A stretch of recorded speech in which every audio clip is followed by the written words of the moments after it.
Orientation by our Camp Luther leader. Awesome. Well, hi guys, my name is Slingshot. So yep, I work here at Camp Luther and I'll be hosting your group today. So just a couple things I wanted to fill you guys in on so that you know where you're at if you haven't been here and kind of just a few other helpful things about you. So first off, if you need anything, I'll be floating around. Feel free to grab me and ask where something is, or if you need something, great, just let me know. Totally happy to help with that. This room down here is where you guys are gonna mostly be for your meetings and whatnot. At 11 o'clock, you guys have lunch though, and that is directly upstairs. You guys can sit at the tables that have the benches already down and silverware out. They'll be good to go for you. Let's see here. This building is called our community center, and we're very fortunate to have it. It's an awesome new facility that we have, so we're very appreciative for that. Across the way by the parking lot is our admin building. It's just where we have offices, stuff like that, arts and crafts. I don't think you guys are getting too arts and craftsy today, but we'll find out, I guess. And then over the other way is our retreat center, so that's just basically our housing for groups on main camp here. If you guys have any other questions, feel free to ask me. That's just kind of your basic rundown of, okay, where am I at and where are things at, and if we ever need to go anywhere else, I'll be happy to fill you in then. Do you guys have any questions for me? What was your first name? Slingshot. Slingshot. First and last name. Yep, right? It's a twofer. So, yep, here at camp we use nicknames. So, most staff members you run into, you'll hear it similarly. So, awesome. Maybe where the restrooms are located. Yeah, oh, thank you. I meant to include that. So the restrooms are upstairs, so you can go either back up the stairwell or up the elevator. They're both that same direction you guys came from. And then they're on the very far end of our dining hall portion of the community center. So. Yeah, don't try and use the ones down here. That's true. Yeah, we have a floor and that's about it. So not the most useful place. Thanks. They want you to feel. Do you want that running already? Yeah. I just want to make sure that I was going to turn it off. Well done. I'll pick it up. Good job. All right, everybody.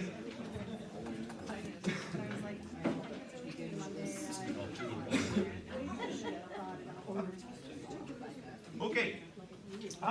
This is going to be a fun-filled day of all kinds of interesting things. Does everybody have an agenda?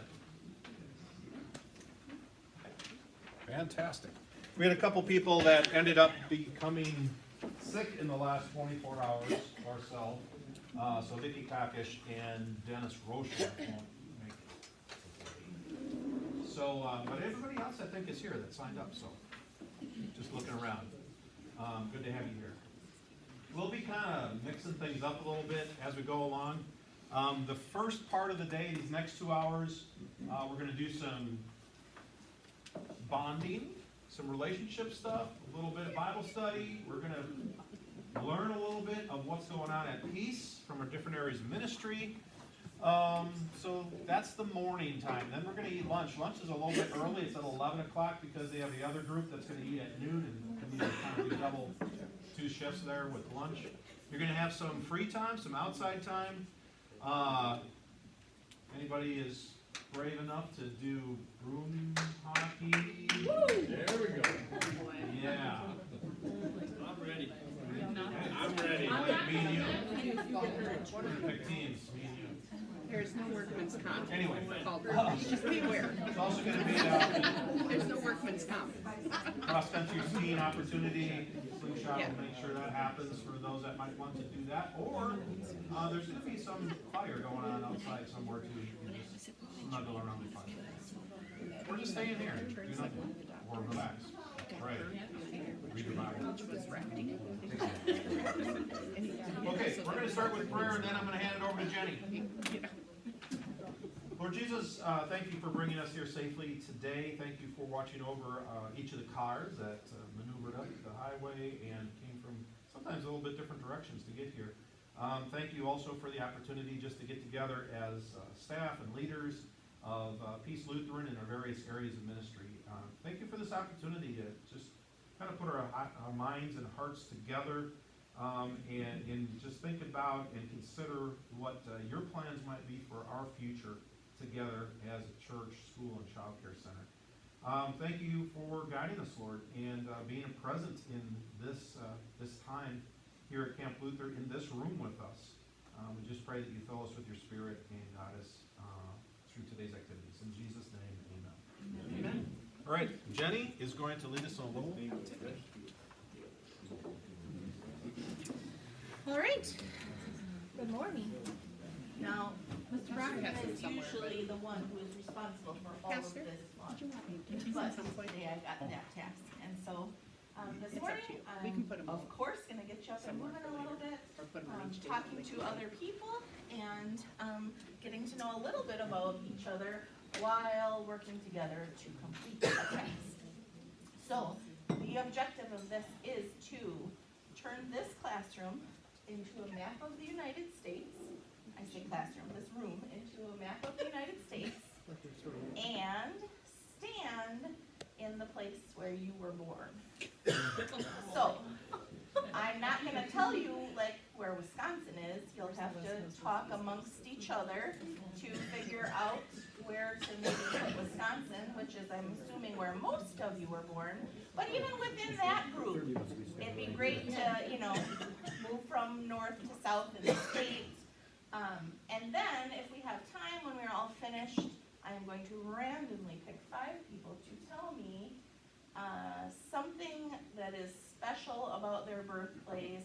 Like maybe there's a really awesome restaurant, or there's a fun fact about a famous person that came from there, or maybe you came from the city that has the biggest ball of yarn. So, because you might be one of those 5 people, think of what your answer would be. Does everybody understand the task at hand? All right, go. I'm a local, yeah. That is my fun fact. Well, there you go. Oh, boy.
They don't need me in the animal pile.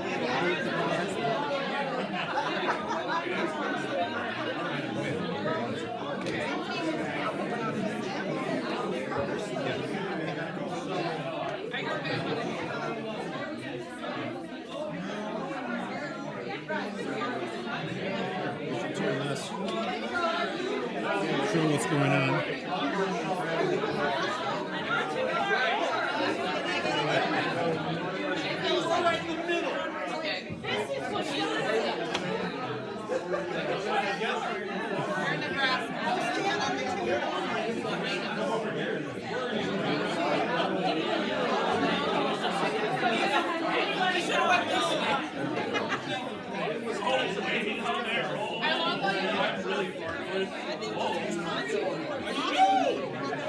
Are you? What are you? What's your report? Thank you! I just keep like pushing it down.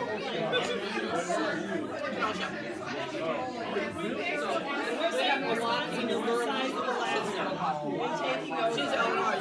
We're standing back here. This is the Illinois Wisconsin border.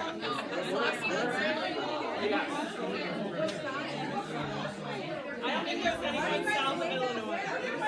Because like we're separating. I don't know. It's like Illinois.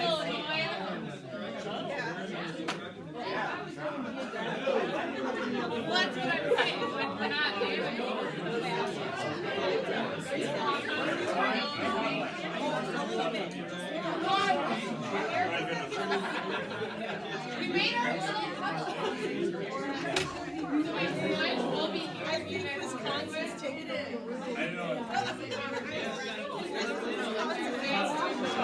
Jenny,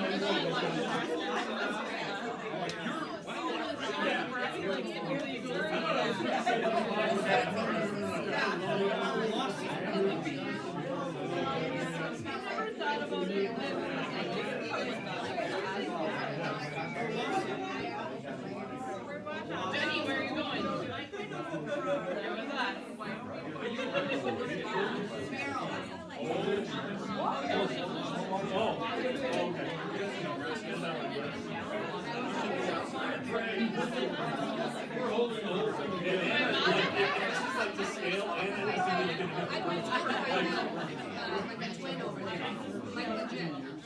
Okay, it looks like we've all kind of stopped moving around, so I would assume that we've found our birthplaces. Kind of. Can someone tell me where is the northern United States? Up This here. way? Okay, and which, then this way would be our east coast and our west coast and the southern United States, correct? Yes. All right, everybody think they're in a good spot for where they are? Okay.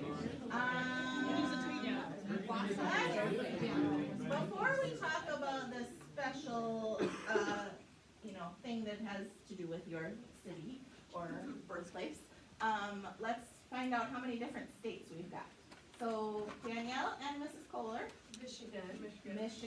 We've got give me a hi if you've got a Wisconsin birthplace. Hi, Mrs. Burns, where are you? Colorado. And she says Colorado and not Colorado. I say it wrong all the time, huh? You're great. I know. All right. It looks like Carol and Pastor Bo might be close to each other. Nebraska. Ooh. It all together. Where? All right. Shove them like. Oh, Christy and Sarah, where were you born? Minnesota. Minnesota? Both of you? Washington. Ooh, so Christy is like out in the lake. Oh, I lost my count. I think that's 6. All right. How about you, Anna? Illinois. Illinois in the house. Woo, woo, woo. We want to shove her more that way, but. So all, and not as much as you guys do. And Vicar, are you Wisconsin? I'm Wisconsin, yeah. All right. And what's going on with this group here? We were kind of Milwaukee herd on. We were All right. Milwaukee. So you're the southern Wisconsin portion, All right, so do we have anybody that is not from Michigan, Wisconsin, Nebraska, Colorado, Illinois, Washington, or Minnesota? All right, so 7 states, that's pretty neat. Now we get 5 people that get to share something cool about their city. So in order to make this easier on everybody, if I have volunteers, I'm gonna take you first. And if I have no volunteers, then you're volunteer. So, who would like to share something interesting about their birthplace? All right, Mrs. Griffin. First homestead, Beatrice, Nebraska. The first homestead. Pretty cool. All right, anybody else have something? Christy. Mount St. Helens. Mount St. Helens is in like the city you were born. Wow, that's very cool. Yes. Patrick Cudahy's bacon, and it always smelled like bacon. Always. As soon as you hit Cudahy, you smelled bacon. That's the thing. Yes. Ewing Lucas, famous horse trainer. Okay. I have heard that before. And that's in Annabelle, right? And yeah, I've heard that he would race at the track there at the fairgrounds. Oh, you raced at the Okay. Kentucky. Very cool. All right, so that's 4 shares. Anybody else want to? Have some? Yes, I'm from Deerbrook. Just keep in mind that Antigo is a suburb of Deerbrook. All right. So I got 5 volunteers. I don't have to ask anyone else, but is there anyone else that would like to share something interesting? Yeah, what's going on? I was being sassy. Classic. Well, what's what's fun about Wausau? The woodchucks. All right. We've got a minor league baseball team. They have a brewery in Wausau? They do. All right. Well then that's gonna complete our icebreaker. It wasn't so painful, was it? No. All right, and so we can see we've got a diverse group here today. I hope that you take the opportunity to talk to the people at your table, talk to the people in the room. If you don't know someone's name, go ahead and introduce yourself. And have a wonderful day. No, I was like, we like to do that to you. It's all out of love. It's all out of love. No, I just moved because I was putting out names.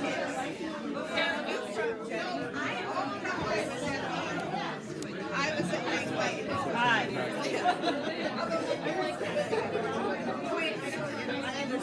Oh, well, yeah, because I'm here.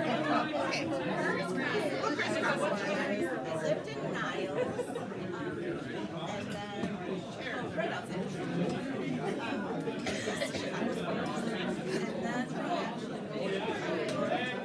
All right, before Pastor Bo gets started with the Bible study, there are name tags at your table. They might look like mailing labels, but they're really name tags, and you can find a marker on your table and put your name on there, slap it on.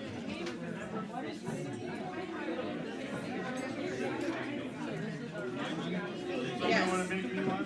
This is your arts and crafts night. Enjoy it. I prefer you. I think we should have to write how many leaders retreats we've been to. I better do this.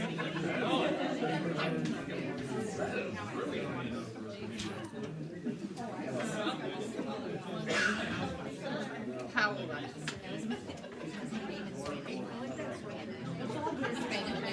Whoa!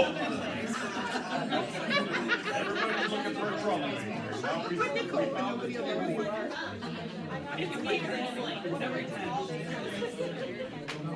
Why would you Mrs. Vickers? No.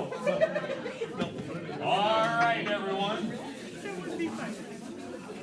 We'll go ahead and get rolling. You'll have a chance to visit here in just a moment.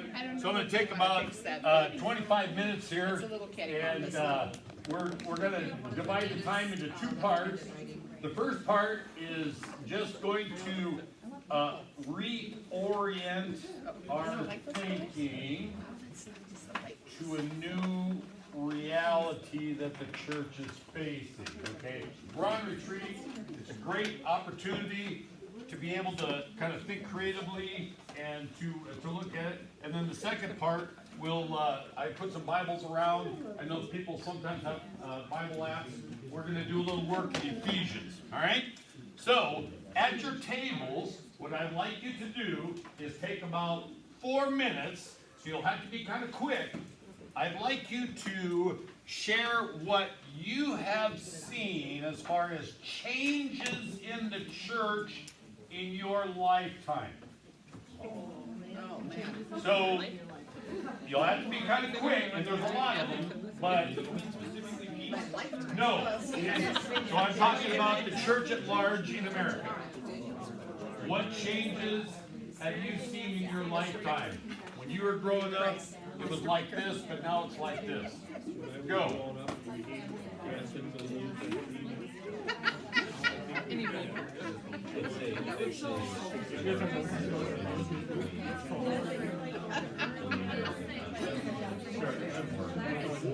I'm feeling red.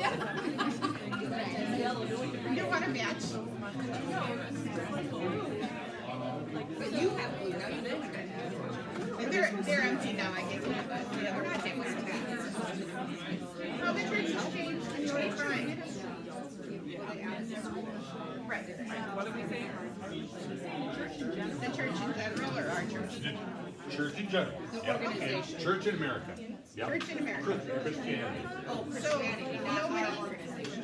So, No, I'm talking Christianity, not specifically people. I mean, that's even, yeah. There's virtual. Right, I mean, that's, now it's like, right. Yeah.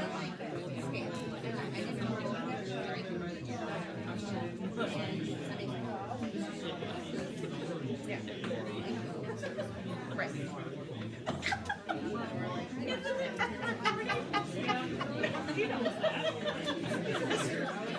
Pastor Dave watches that back, he's like right there.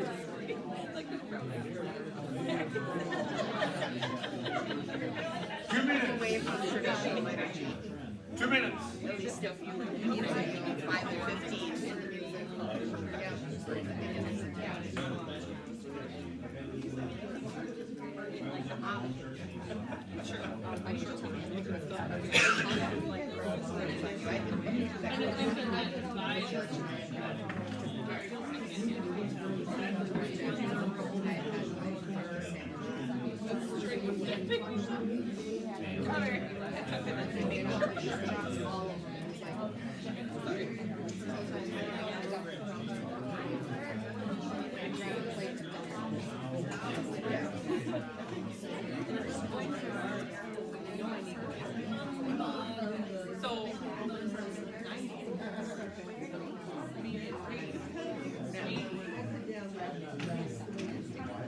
All right, wrap her up if you can. lot of those traditions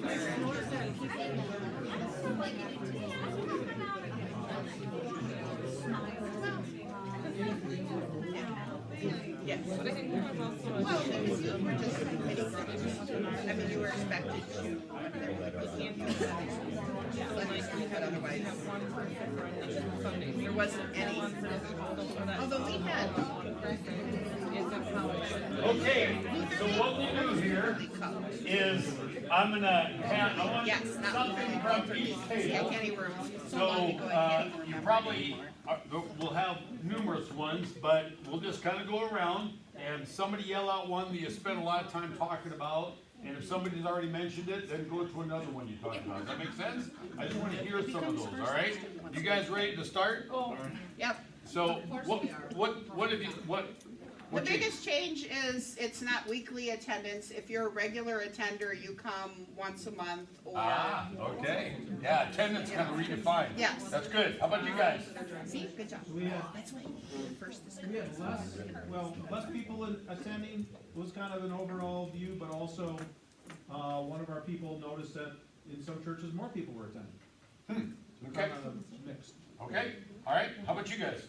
Well, we talked about how, as older members stop wanting to participate in different clubs and organizations within the church, we're Okay. having a hard time filling those ranks with younger people. Okay, yep, very good one, yep. How about this table? We talked about just the values in general within the church, even somewhat within our own synod. Okay, tell me more. Like, so our Missouri Synod Lutheran Church has had a lot of breakoff points. Yep, And those breakoff points now have women pastors and believe in gay marriage and okay, abortion and. okay, you know, so it's just- more liberalized, sort of values. Yep. Okay, how about this table? What did you guys talk about? Activities are taking the place of traditional worship instead of worshiping at traditional times. A lot of times on weekends are full of activities where people don't get to commit to a regular worship schedule. And so you have to kind of work around that. Yeah, how about that? So that's kind of a key one. We'll talk a little bit more about that. That's good, yeah. How about you guys? Online church, yeah. Can you imagine that when you were growing up? We didn't even know what a computer was. Yeah, how about you guys? Hey, pipe down, pipe down. Not as many like young families in the church, which also relates to like not as many kids in youth group and Sunday school, which we don't even really have, so. Okay, very good. How about you guys, the leper colony over here? So we talked about how, like neither of us remembered it, but Dr. Dan, Dr. Stair, used to mention that his dad, who was a pastor, mentioned German services. Oh. And now we don't have that almost at all. Yeah. Good, good, good. I heard some thoughtful discussions going on here. So, what this is part of is a change in our culture from what is known as Christendom. All right, so if you think of the word kingdom, like if we would live in a kingdom, okay, you have a king and all that. Well, Christendom meant that our culture, our world was centered around Christianity. And really from the founding of our country, churches have enjoyed, if you will, this life in Christendom. But now, that is no longer the reality. And some of the responses here fit right into that. Let me give you a couple more. So, during our growing up, if you will, in Christendom, the building of the church building was really the center of the spiritual life, right? That's where you experience Christianity, in the building. Leadership was and is done typically by trained clergy. Yeah, that's how Christendom operated, trained clergy. The sacraments were institutionalized in the church. You just didn't go out willy-nilly in places. Again, it was centered in the building. Structure and leadership tended to be top-down, kind of how even our synod is, we say we're a congregation, but it's really kind of a top-down practical thing. And a number of you mentioned this, that the church was central to the society, right? I mean, it was activities. I think you mentioned the weekends are filled with sports and things like that, whereas that was not the case. Sunday, remember when no stores were open on Sundays? Yeah. But that no longer is the case. It's a new reality. And here's probably the biggest thing. The model of evangelism, of growing your church, was attractional. We wanted to have the facility, we wanted to have the program, we wanted to have the dynamic pastor, like we have, that attracts people to the church. That is no longer a reality. We do not live in that world anymore. Rather, the things that have changed here, there's a skepticism, especially from 40 younger, generally, a skepticism of institutions, right? Sometimes leaders are seen as hypocritical. The church is not perceived as being relevant to life. Going to church is one activity among all kinds of activities. Yeah? It's just one. Here's one that bothers me, that for some, a significant encounter with Jesus is hard to access in the church. One lady said, yeah, it's like the pastor is speaking a foreign language. Yeah. So there's a sense to those outside of the church that going to church, you may or may not have a significant encounter with Jesus. That is a reality, folks. Yeah? Christians are perceived as judgmental. You mentioned some of the changes in values and whatnot. And so for many young people, they say, well, the church hates gays, they hate trans people, they're against abortion, and they're just judgmental. And again, this one bothers me too, that there's a lot, that in church you sort of have head knowledge rather than experiencing, life following Jesus, emulating Jesus in your life. But church tends to provide more head knowledge than sort of affective or active faith kinds of things, all right? And you may not agree with all these. And then finally, people, do seek relationships, social media and everything, but for many, it's hard to access in church where there's already groups. So in church, we tend to be friendly to our friends, but visitors don't have trouble finding those relationships. So my point here is that we are living in a new reality. And the question is the church pivoting, or is the church addressing this new reality, or are we going to keep doing what we've always done, just do it better? All right? Okay, so quiz for you, Bible quiz. After Jesus' resurrection and before he ascended, we have record in the scriptures, one in Matthew, one in Acts. What did Jesus tell his people to do? You know these things.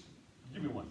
He told them to wait for to receive the Spirit in Jerusalem. Yeah, well done. You will be my witnesses in Jerusalem, Judea, Samaria, and the whole world. Yeah, very good. I didn't think we'd get that one. So that's Acts 1. One's in Matthew. Go out and make disciples. As you go, make disciples. Okay? So, how are we doing with that?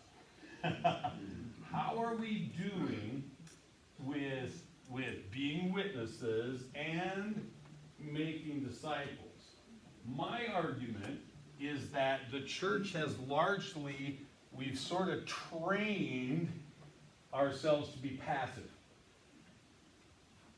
Even worship, pretty passive. Yeah, we sing, we offer prayers, but it's not led by people, it's led by the clergy, right? And so, think about peace, or your congregation. How many people would feel comfortable leading a prayer in this group? All right, right there. We got our meal prayer leader right there. Or how many lead prayers with their families? Good, awesome, yep. How many have read the Gospels more than once? Yeah, good. I mean, think about the people in the pew. How many people, you're an exceptional group because you're leaders of the church. Yeah. Have read the Gospels more than once? Or how many conversations have you had with another adult about Jesus? About your faith life, right? Yeah. It's actually pretty rare because we've sort of been passive, but we're in a new reality now. We have to think about church in a different way. Okay, Bibles, if you have access to it, or sit next to one. Ephesians 4 is what we're going to spend a little time in. Ephesians chapter 4.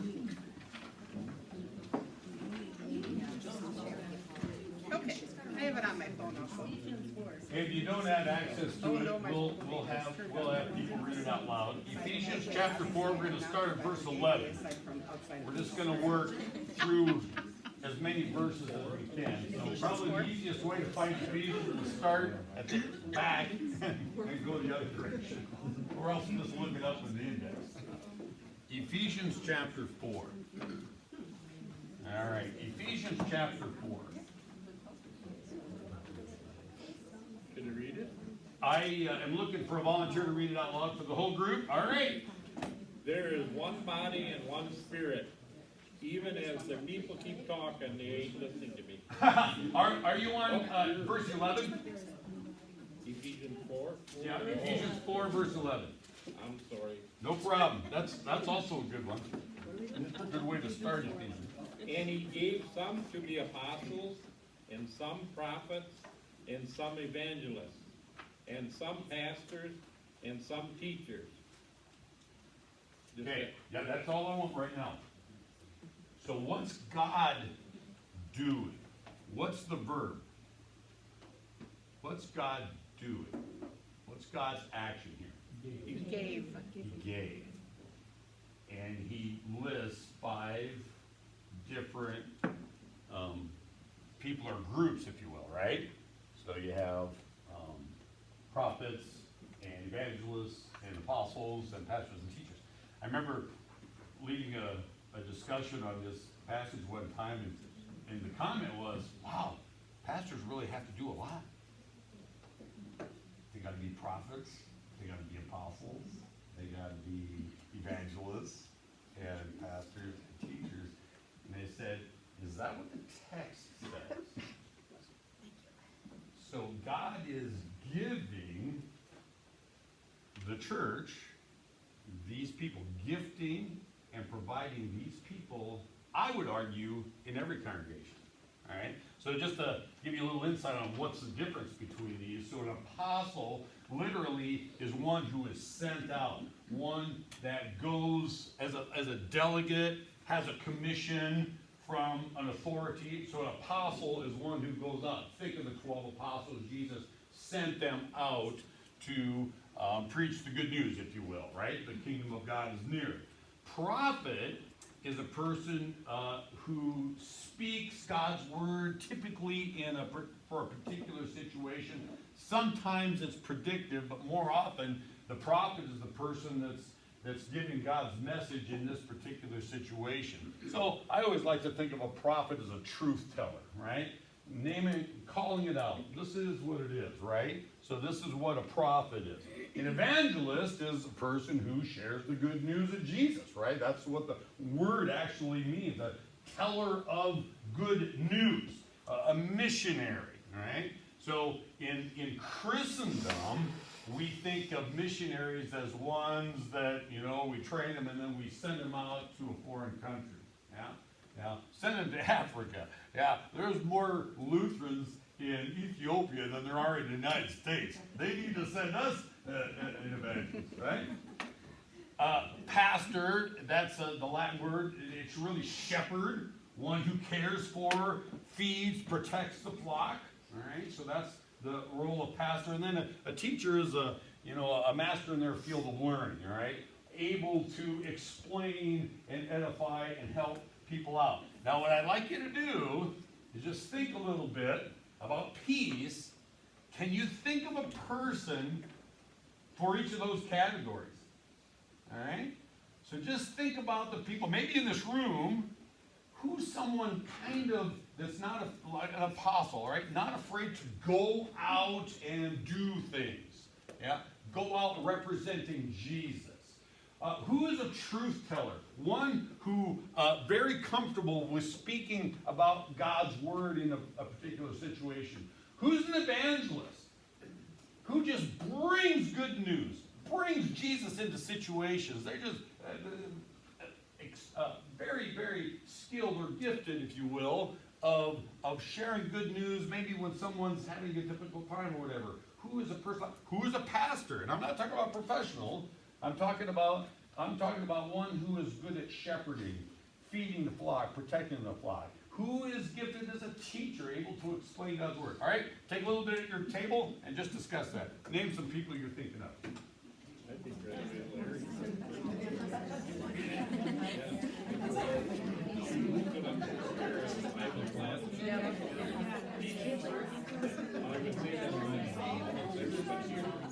I was gonna say, I feel like with me, kind of like, Nikki is our kind of like the mama group together, working together.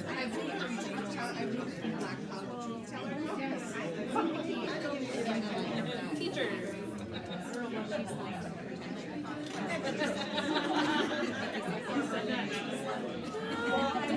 You're doing great. And the protector. So you're kind of a protector of PCI. I have moved, but I mean, that's All right, just take about 30 more seconds. If you can name some people that you can think of that fill those categories.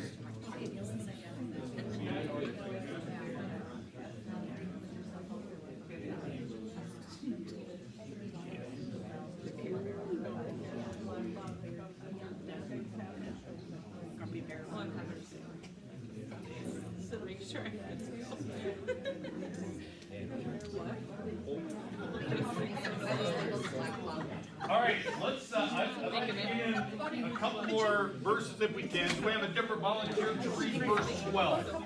Verse 12. Verse 12. Who would read that out loud for the group? Prepare God's people for works of service that the body of Christ may be built up. Okay. Go ahead and read it again now that it's a little more quiet. To prepare God's people for works of service that the body of Christ may be built up. Okay. So, what's the purpose of these people? These five that we just talked about? What's God's intention for them? Build up. My verse says equip. Equip. Prepare, I think there's said, Dan, right? Yep. Prepare, equip. For works of service. For works of service, good. Works of ministry. Works of ministry, yeah, the word there is actually the word for deaconess or deacon, yeah, to do ministry. And oddly enough, in the original language, these are not verbs. Now, in our translations, they tend to come across as verbs, but really, they're nouns. And so God gave these 5 in order to make something else. Okay, so all of a sudden we are being equipped, we are being prepared. The condition of fitness, we are ready to go. We are prepared. We're set in order to do these works of service, this ministry, right? Or to make a new building. To make a new building, a new structure, a new group, if you will, where it's a home for Christ. Yeah. So we're building each other up so that Christ dwells in us and with us as we go forward. Let's go to verse 13. Somebody read verse 13 out loud, please. Until we all attain to the unity of the faith and of the knowledge of the Son of God, to mature manhood, to the measure of stature of the fullness of Christ. Okay. So what's the goal here? Can you discern it from that verse? What's God's intention?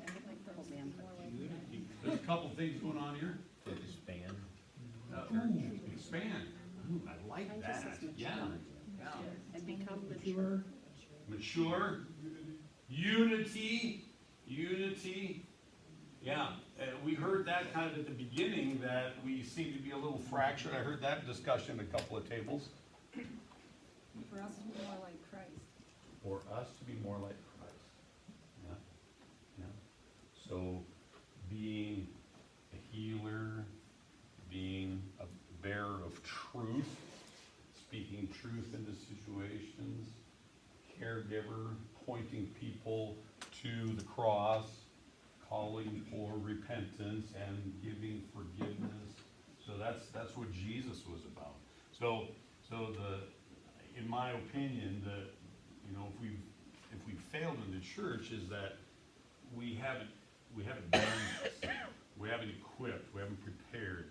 We've kind of just made it a passive thing, and it falls on the shoulders of clergy, which by and large have done what they've been trained to do. But in a new reality,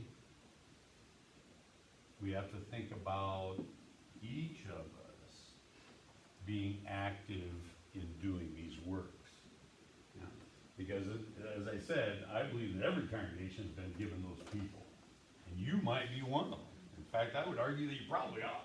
Maybe you just don't recognize it. But we are about the work of building up, preparing to bring unity, acts of service, more Christ-like. Yeah, all that. All right. Comments, questions? I got more, but we need to keep rolling.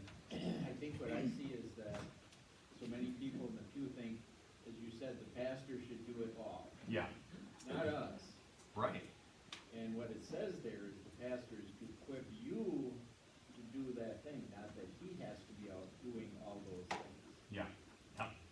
Yeah. And by and large, we've trained our pastors very well in theology and caregiving and preaching and all that, you bet. But it's in order to be a part of building each other up. Yeah. And, I'd argue you're all leaders in the church in some way, shape, or form. That's why you're here. Yeah. So this is the task before us in a new reality. We have to think of church differently. And hopefully, as we discuss some of the different things today, we can look at the ministries of peace. Okay, is this getting at this calling that we have in the place of Angela? Any other comments? I can yap all day. One of the ways to look at those 5 roles are those are spiritual giftings that are given by the Holy Spirit intentionally for the building up of the church. So it's all part of the bigger body. Right. Not just singularly one individual or a couple of individuals. Right. Yep, that's exactly right. So guess what? You get to be a part of it. All right. Pastor, I'll turn it over to you. You guys need a break to go to the bathroom or not? Okay, so just in case you didn't hear at the beginning, the restrooms aren't on this floor. They're on the top floor above us, and they're on the opposite end. Okay, so you have permission to get up if you need to and go use them. There is an elevator on this side. Otherwise, there's stairs on both sides of this building. Okay, we're gonna go forward with our presentation. These first? Wait, Yes. I'm first? So, what's gonna happen here, this is gonna be kind of a rapid fire, information dump. And Especially mine, sorry. on the back of your paper, you have this list of different things, starting with demographics. Yep. Notice that? So we have some presenters who are gonna present in about 3 minutes, 3 to 4 minutes each. And just kind of unload some stuff. And here's the reason for this. Part of this is, and by the way, Pastor Bo got us started as part of some of what he shared during Bible study. But I don't think we all understand or even know what all goes on at Peace, for one thing.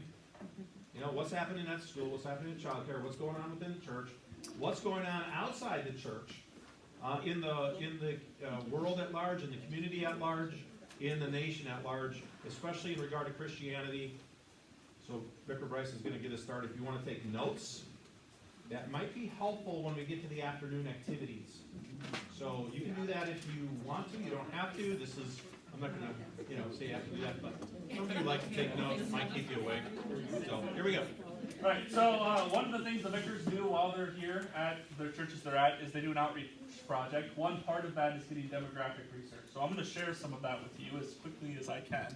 So all of this information is going to come from a 10-mile radius around Peace Lutheran itself. If you get in your car and drive north, south, east, or west, out of town, directly from Peace, about 15 minutes, you're going to reach the edge of this circle. So this is all stuff close to us. So part of this, it comes with 3 different reports, and we're going to focus on the ministry insight one later. But these first 2, the quick insight and religious insight, they just each have one main takeaway that I'd like you to know. The first, the quick insight, this report focuses on things like population, cultural and ethnic, like cultural backgrounds, things like that. The main thing to take away from this is that the population of Antigo is not projected to change over the next 10 years. The way that Antigo is kind of made up right now is the way that it's projected to be over the next 10 years. So as we're planning, we can kind of keep in mind already the people who are there, instead of thinking of changes. The other report, the religious insight, this focuses on how active are people in churches, what do they believe about God and Jesus, and the big main takeaway from this one is that while since 2017, the number of people active in the church has gone up to 42%, there are still 58% who are not active in a church. So know that in this 10-mile radius, there's about 60% of people who are not active in a church. This other report, the Ministry Insight, this one I just want to take a tiny bit more time with because it's got some more important stuff, I think, for today. So it's broken down into 3 sections. It talks about the life concerns of people, it gives reasons for why they don't participate in churches, and what their preferences are for ministry. I'm going to hit you with some lists. Don't freak out, because I'm going to try to direct to certain portions of the list, but I want you to see it all. So for this one, this is the life concerns, the top 15 things people are worried about. Realize that this data came from 2021 in the middle of the pandemic, so these 4 have probably shifted in where they land on the list. Because think of what was happening in 2021. That doesn't mean they're not concerns, but they might have shifted. I also think these 2 potentially may have shifted in level of concern. But for our time and our sake, I think these 5 are the ones that are probably the most interesting piece.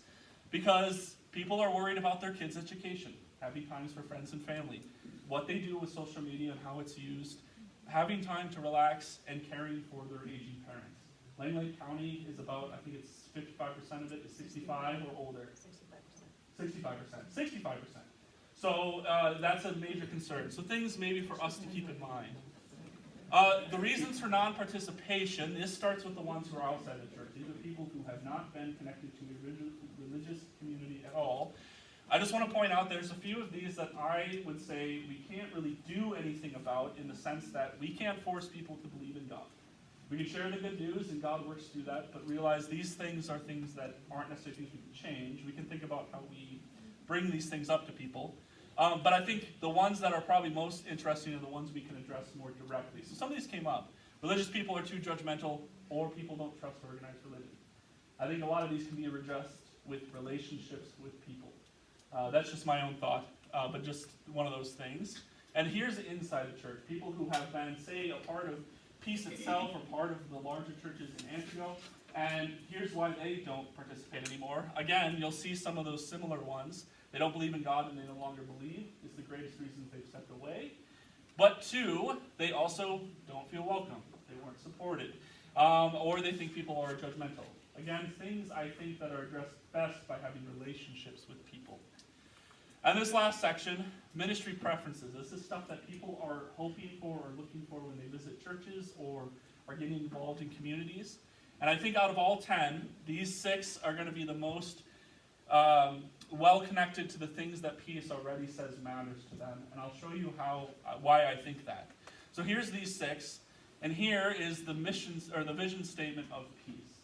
And I'm going to highlight certain words, show you some of the values Peace says that they have, and here's how it lines up with some of the preferences. So first is our connection to Christ.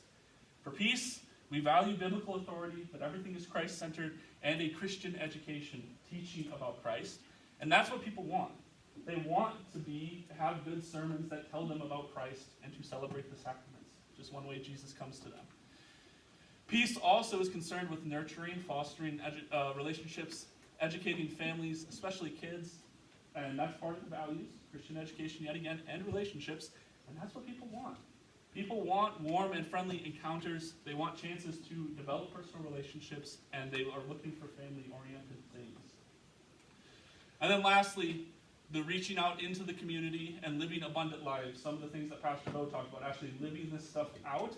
People are looking for ways to go and volunteer and be a part of the community and help. And that lines up with what Peace also says. Important relationships, important outreach. So I know I've already gone over the 4 minutes, so I'll just leave this up here. But I think that's kind of like a quick hitting you with everything at once, just to keep in mind what kind of things are people looking for as we're deciding what do we do for the next few years. That's it for me. Oh, yeah, like this is our. You ever stand up here like, oh, we could be doing worse, we could be doing better. It's reality. All right, just a quick school update here. I'm not going to take a blind time. You've already heard me yapping plenty. So, from my perspective, the strengths we have a fantastic faculty. I very much appreciate working with them. They're conscientious, they're skilled, they're gifted to teach, and they build on it. So that, and look, that's what school is. It's the faculty, right? And so, more of a physical strength we have is we're finally going to be able to open our STEAM room. We've done some training for the different pieces that we can educate our children with, and so that's very exciting. So thank you for everybody who has supported that. Our enrollment for second semester stands at 199. You know, that's great. We have 200 students that we are able to touch, and so I am very that's good news. Yep. And then finally, this coming fall, we're planning to departmentalize 6th, 7th, and 8th grade. So that means we'll have teachers focus on particular subjects, English language arts, social studies, math, science, that. And so that's been called for a while, as I understand it. And so we're going to be able to make that work. So challenges as I see them, we need a real principal. I'm a good leader, I'm not a great principal. So very excited to call Paul Thompson, who is coming to visit tomorrow, and will be in school on Monday, so that'll be exciting. We pray the Lord will guide him to come and serve here.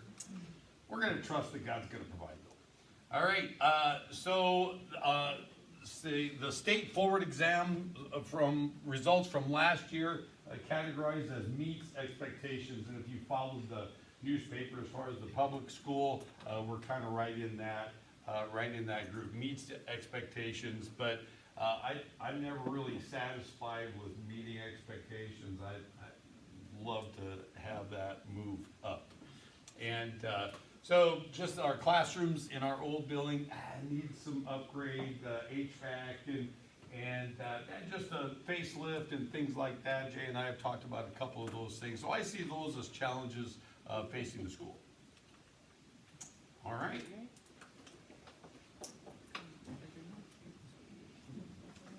Thank you, Ms. Rowe. All right, I'm gonna share a little bit about child care with you. All right, so the child care portion of our ministry began operating in 2014. After a planning committee was formed, Annette Miller was called to Anago, and with some help, she did start the center from the ground up. 2 classrooms that were previously used by the school were then handed over to childcare, and the vision began to bloom. I thought this was a fitting picture to share with all of you. You're welcome, Ms. Shelley. Thank you. This is the last time that we had a leaders retreat at Camp Luther here, so this surrounding area may look a little bit familiar to you, but this is the childcare team in 2016. There were 4 of us. I had only been with Peace for about 6 months, Miss Shelley maybe 9 months, and Kim and Annette, you know, maybe a little more than a year at that time. Here we are now, 2023, this is the child care team. Look how it has grown, and you still see my smiling face along with Miss Shelley. All right, so this is Peace at a glance. Back in 2014, Annette was the director. She then hired 1 teacher to teach alongside of her. Less than 7 children started the child care center. There were 2 classrooms, only one of them needed to be used at the time, and we cared for children 2.5 and up. Into 2016, so we're looking at this time frame of the last leaders retreat here, 1 director and 3 teachers. We had gone up to approximately 40 children. Both classrooms were still being used, and then the youth room was also being utilized for school-age kids. At that point, we had transitioned to caring for kids 2 and up. Looking back a few years into 2020, there was a director, 9 teachers, and a designated cook. Approximately 95 children, so we had grown significantly in those 6 years. 2 classrooms, the use of the youth room and the coat room was also transitioned into a classroom that we utilized. And still caring for kids 2 and up. And now looking at 2023, I am here with 16 teachers and 2 cooks, approximately 140 children enrolled. We have 6 childcare classrooms and could probably use 7 or 8 or 9. We now care for children 6 and older, so we have the addition of infants. All right, so here are beautiful blooms. What has come out of this, last 7 years in childcare, a new facility. All right, October 2021, the new addition was opened and the expanding childcare ministry moved in. As far as our qualified, experienced and caring staff, all of our staff members meet the required early childhood education. We have just 1 that is still working toward it, and many of the teachers do exceed the required education for childcare teachers. Combined experience amongst the childcare staff is about 150 years of early childhood or childcare experience, so that's pretty cool to think about. Addition of our infant and toddler care happened mid-October 2021 as we began caring for babies 6 weeks and older. This has allowed us to grow and know 12 new little lives that we are able to share Jesus with. I think our families are pretty happy. They often communicate with me how pleased they are with the care that they receive. They're also recommending peace childcare to their friends in the community. So that's a good testament of a job well done is word of mouth recommendations. And we believe that children and their families are really knowing Jesus. They sing praises, they answer confidently when they're asked about Jesus, and they are showing enthusiasm about church and being in church. Now, unfortunately, not everything is great. There are some weeds. There are some current budget shortcomings. I can attribute that to less than projected infant and toddler income, tuition income. Some overages and payroll costs have also led to childcare being, unbalanced in this fiscal year. There is some 6 months left in this fiscal year, and there is hope to recover, but financials is still a bit of a struggle. Seemingly unusual, there is still an additional need for teachers, and that poses some challenges. Competing with other wages within our community has been a struggle for us. We have two classrooms, our toddler classroom and our green classroom, which is kind of our little twos, young threes. They could be more fully enrolled if I did have additional staff. Another struggle is hiring substitute teachers to cover sick days and vacations. That's not a new struggle, it's constantly been one for childcare. And then some facility restrictions that are affecting our enrollment and potential licensing. So childcare is not licensed by the state at this time. It's something that the childcare leadership team does continue to look at.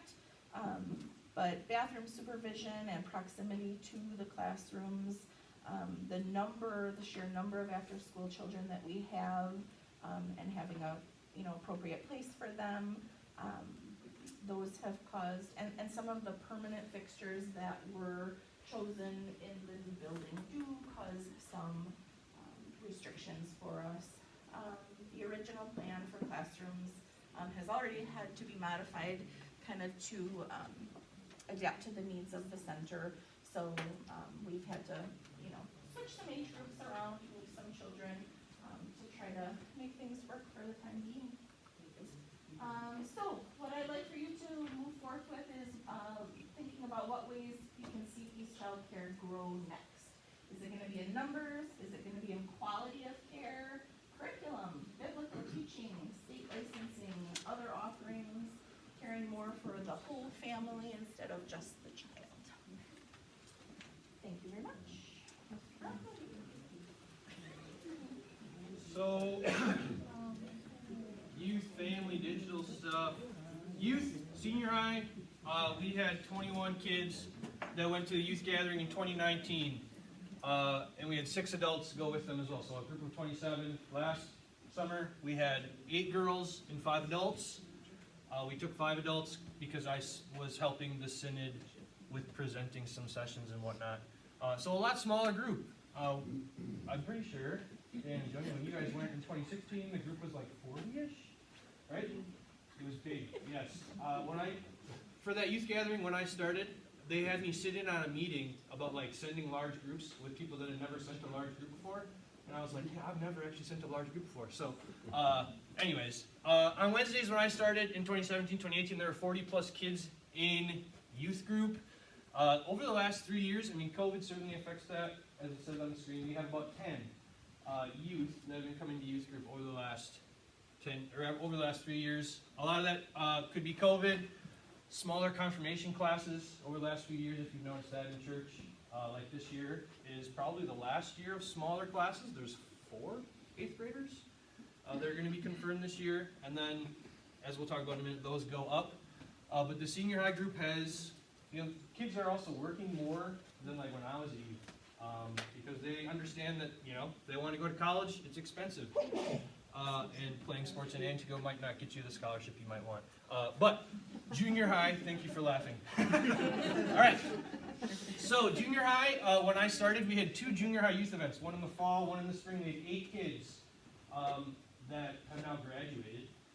And they were for the most part, the core group of the youth group the last couple of years. But then in 2018 through 2021, we had one Wednesday a month, an average 25 kids. We had it at a terrible time for parents, but that was the time it worked, when the child care was using the youth room. And then in 2021, so last school year, we moved it to after school twice a month and averaged about 30 kids, but there were always weeks here or there where we had close to 40. This last year, we are every week after school 3 to 5, and we average about 35 to 40 kids, and we've had multiple weeks where we've had 50.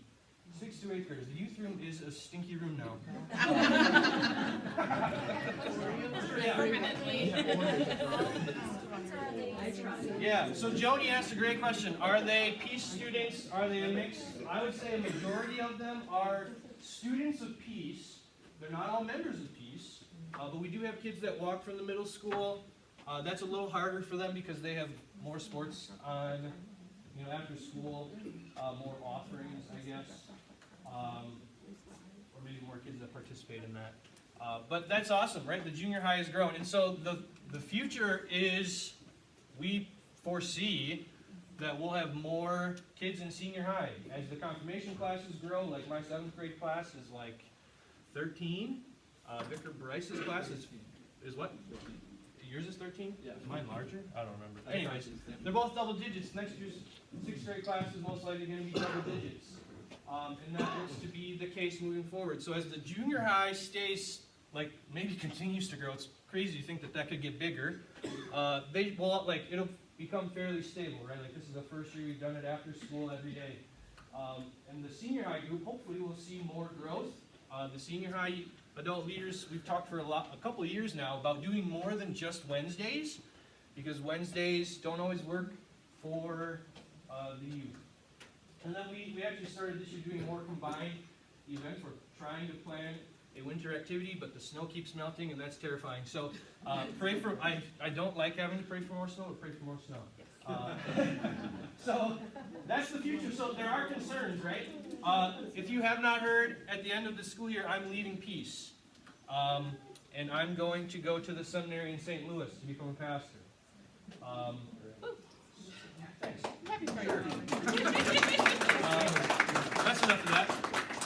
So as the senior high continues to grow and as the junior high stays at 40 to 50, we're going to need more adult leaders. Right now, Danielle and Chantel Cecil Olson help in junior high. So if you were to not have Vicar Bryce and I there, you have 2 parents. Not that they wouldn't be capable of doing it, right? But you have 2 parents trying to corral 30 to 40, and on some weeks 50 kids. That's a lot. And for senior high, as that group grows, we have 2. So right now, the adult leaders are myself and my wife Hannah, Bryce, and my wife Hannah. Just so that you're clear, it's Hannah with an H. All right. And we have Bryce and Anna with an A. But the 4 of us will be gone next year, and the senior high only have 2 adult leaders currently, which is Andrea Pennington and Mark Reamer, who are great. And yes, that group is smaller, probably won't get massive next school year, but as time goes on, the thought is that group will grow. So we're going to need adult leaders. Question for junior high youth group. Vicar Bryce and I are in the youth room at 2:30 on Wednesdays for junior high youth group. So can adult leaders be there right after school consistently to make sure that the kids are watched, right? What happens if junior high youth group isn't after school? I think that's a big question that has to be answered. What happens? Will you see less kids? I would assume probably, because it is really convenient, and that's why we put it after school for parents to just go to youth group and pick up your kids. They pick up their kids as they go home from work. To me, that's a win-win for us and for their parents. Another big question or concern is, how do you ensure that junior high kids transition from junior high youth group to senior high youth group? How can you get youth to weekly events? We've noticed that with some senior high kids where they live out in the country. And they say, Blake, I'd love to come to youth group, but I can't get there. And it's like, oh, you live out in Pickrell, and we don't have anyone that lives out in Pickrell, right? And I do try to encourage parents and kids to pick kids up, but that's not always easy if they don't live anywhere near you. Mark Reamer asked me last year, what would my hope be for Peace? It would be to get a youth bus and pay someone to drive around and pick kids up and take them home. But that's not my choice. So, and then, of course, how do you disciple youth after, other than Wednesday? Yeah, we're gonna skip the questions. You can ask me questions at the very end. I'm trying to keep it short so that we can keep doing stuff. So, family ministry is similar but different. So some strengths, families are engaging in resources. I make probably 50 Easter in a basket, Christmas in a box family devotions for Advent and Lent. And consistently like 40 plus of those are taken this last year. I would say, where's Miss Jenny? Oh, there you are. I would say probably half of those this last Christmas or more were taken at the little, like I would put 8 of them at the child care check-in table and I would fill it like multiple times a week. So you're looking at maybe 25 of those being taken by child care families. I think that's awesome. I make meal prayer videos and silly song videos on YouTube for church. And those are consistently the highest viewed videos on YouTube. I think like the Johnny Appleseed prayer almost has 2,000 views, right? Like that's huge. And that's not necessarily just people of our church even. I think that's huge. That's like the digital ministry component has mostly been focused on families, providing resources to them so that they can watch it whenever it suits their schedule, their time, because families are incredibly busy now. We have well-attended events this last year. So Pat and Kim are on the family mat, which is a hard-working mat. They're seasoned. Like Pat has been on the team for 3 years now, he and his wife, and Kim has been on it since before we had a family mat. So it's true. Oh, yeah, my first year at Peace Career, Annette and I planned family events in Kim's classroom, the 3 of us. But we had 400 plus kids at Trunk or Treat. That's a loose number. We probably had more than that. The cheese curd wagon, thanks Larry, helped a lot, I think. But we had on Palm Sunday last year, instead of Palm Sunday Fair, we had an Easter egg hunt, and we had over 200 kids at that event to look for Easter eggs. That's awesome, right? We see that, like Parents Night Out the last couple of years has had 100 plus kids. We hope that people will come to the marriage retreat in February, where you can learn how to communicate your spouse's love language. There's a little promotional for you. All right, but there are weaknesses or areas of growth, right?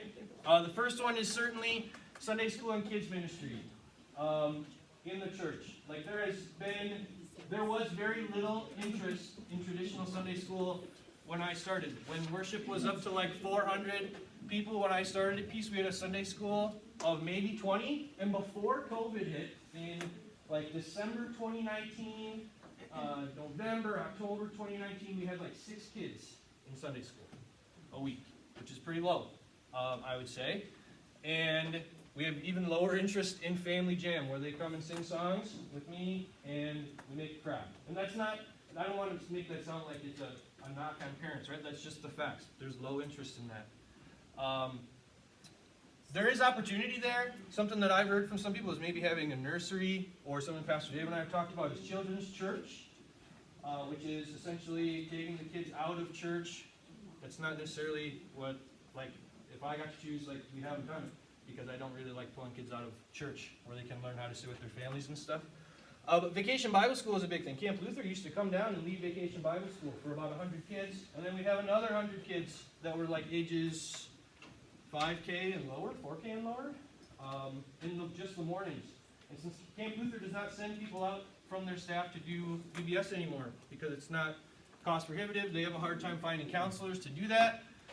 So what do we do about VBS? That is the reason we didn't have VBS last year, is because we didn't have enough volunteers to potentially have 200 kids. Instead, I was with Miss Jenny, and we did a kind of VBS once a week with the child care kids, which was a lot of fun. But what do we do for families of the church in terms of VBS or kids ministry in general? Our events, I put in quotation marks, working, right? So we have a lot of people coming to events, but and the purpose of the events is always, like Trunk or Treat, is to bring people into the parking lot. Everyone gets a, like this last year, I think Pastor David, Vicar Bryce, and Anna handed out, you did, little bags of chips that have a little devotion on them and information about peace. The intent of that, the intent of the outdoor worship service, right, is to be out in our community so that people see that peace is fun, not grouchy, crotchety, rude, judgmental, all that stuff, right? People see that, but they're not necessarily, like, coming after that. Is crotchety that weird a word? Apparently, we're all repeating it. I needed it. So like, Anna calls me a curmudgeon, so there's another one. All right, but that is something that, you know, needs to be talked about a little bit. They are great events. Like, I don't think the Family Med is planning on not doing them, because they are awesome, I would say. But I think we have to think more about, are they getting people into the building in some form or fashion? Are we reaching them? And then, like, when I leave, like, who's gonna do resources? What are the resources gonna be, and how are they made? Because right now I'm doing that, and I won't be able to do that in St. Louis. So, those are the kind of concerns, areas of growth there. Questions, Are you Mrs. gonna Burns? do silly songs with Blake when you live in? St. Louis? I am planning on making those so that they're there when I leave. So that, yeah, so that's something Pastor Aaron and I have talked about a lot, is I'm still making those. Like, I just recorded 2 silly songs on this, or not silly songs, meal prayer videos on the snow day. I could become famous for that, but I don't care about that. Being famous is not fun, in my opinion. I don't know why you want to be. So, I'm trying to make those so that when I'm gone, Peace still has them. But no, I'm not just gonna like record myself in my apartment saying I just want to be a sheep. You might miss it. I might miss it, but it doesn't mean I'm gonna do it. All right. Any other questions? All right. Hey, you're next.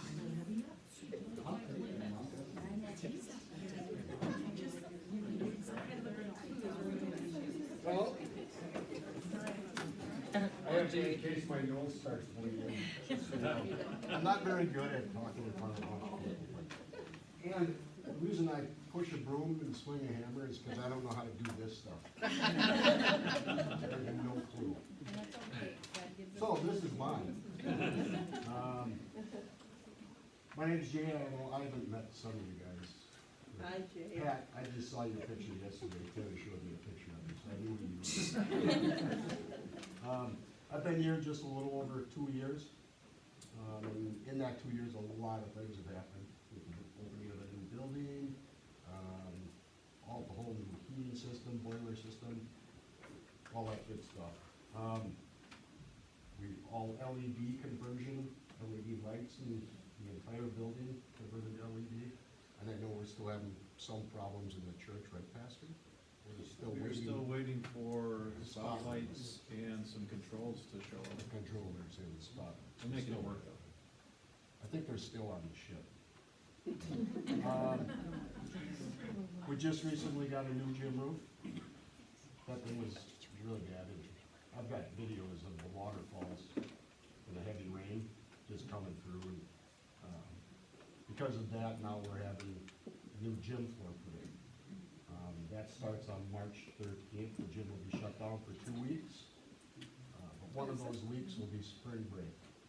So really that week is just going to affect childcare. And they'll be fine. Run in the hallways. Because the weather's going to be nice. Yeah, you can run around the house by then.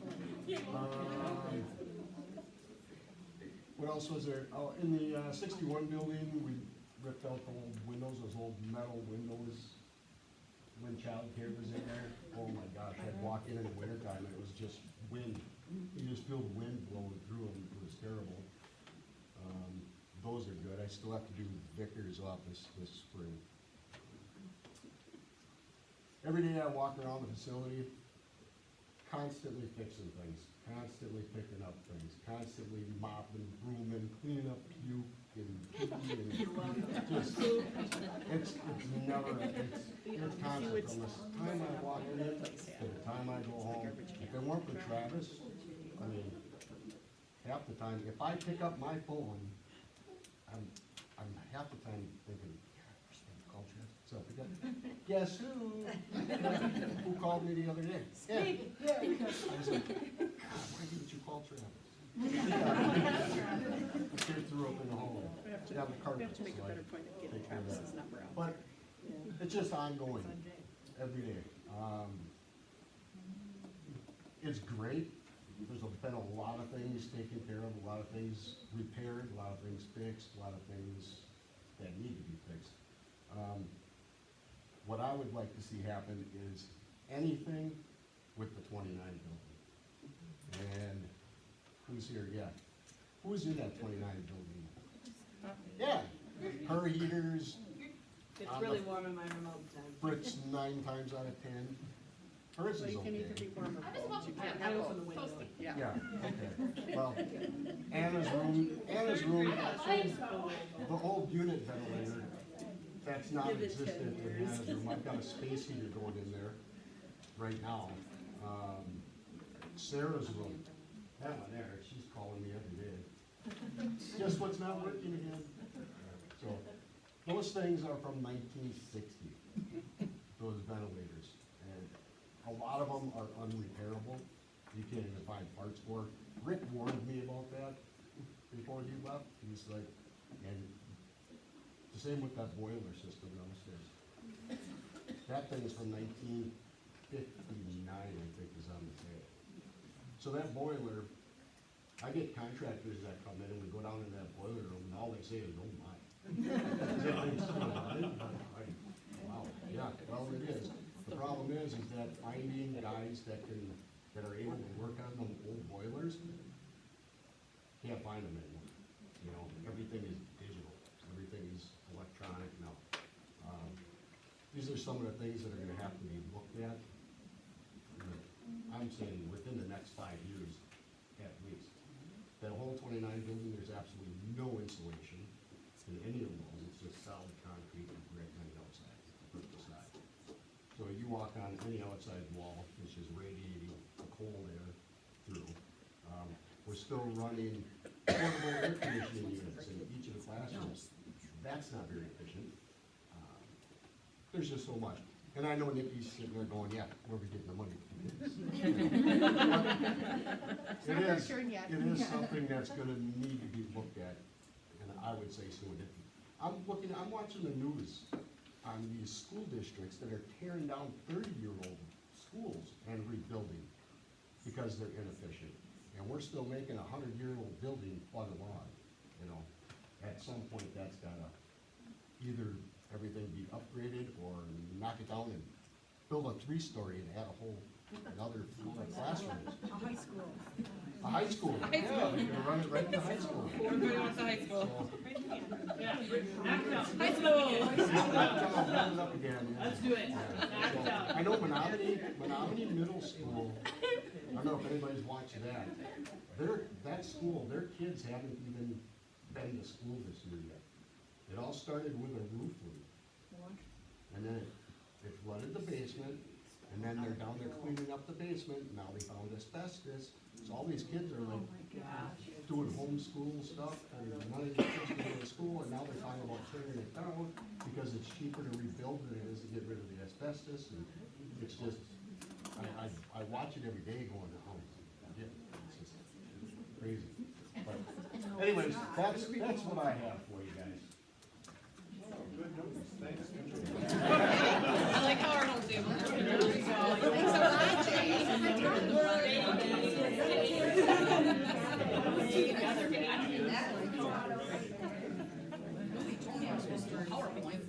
It was if you wanted. Yeah, well. I know. And it's pretty, look at how pretty it is. I'm Nikki, I am the financial manager at Peace, for those of you who don't know me, which I think I know most of you. I am like Jay, I do not use the screen here.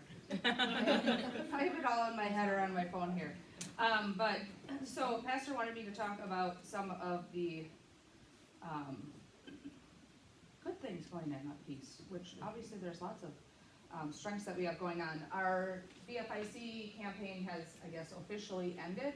I guess what's really exciting is the amount of people that are still contributing to that, to continue to get down our debt. By the end of this month, I will be sending out, I guess, our final payment on part of the bridge loan that we have. That was, what, I did not write that down, a little over 600,000. So that will be paid off, so then we can start attacking the actual debt part of our loan, which is exciting. With that, we've also had a few bequests over this last year and a half, which in my time here, so I've been here 12 and a half years, I started, originally, I think, working with a 200,000 deficit budget. So getting bequests in, which they used to budget for, they used to anticipate somebody was gonna die, and they would put that in our budget, anticipating we would get money. And when I first came in, I was like, you're kidding me, right? Like, you can't anticipate somebody's gonna die and give you $30,000 to $50,000. I mean, but I guess they had a long standing of many years, this was kind of happening, so they felt it, put it in there. We have come a long way from that. We do not do that, and actually we received a large request over, like you said, the last year. And we were able to keep that in the investments that it's in. Take out a small amount, use it for missions, and use it for some things that we did not budget for, but that investment is still out there and growing for us, which is kind of neat to see. So with that, let's see, what else have we had? Financially, overall, I would say a couple months ago, you know, our offerings seem to be lagging behind a little bit. They have picked up. Some of that is, let me put this nicely, our aging congregation. But some of them take that up from their retirements that they have and give it one time a year instead of over a long, you know, weekly period or monthly period like they maybe used to, which in the long run, it just evens itself out. So that's one of the things we've kind of, I guess, caught back up from there.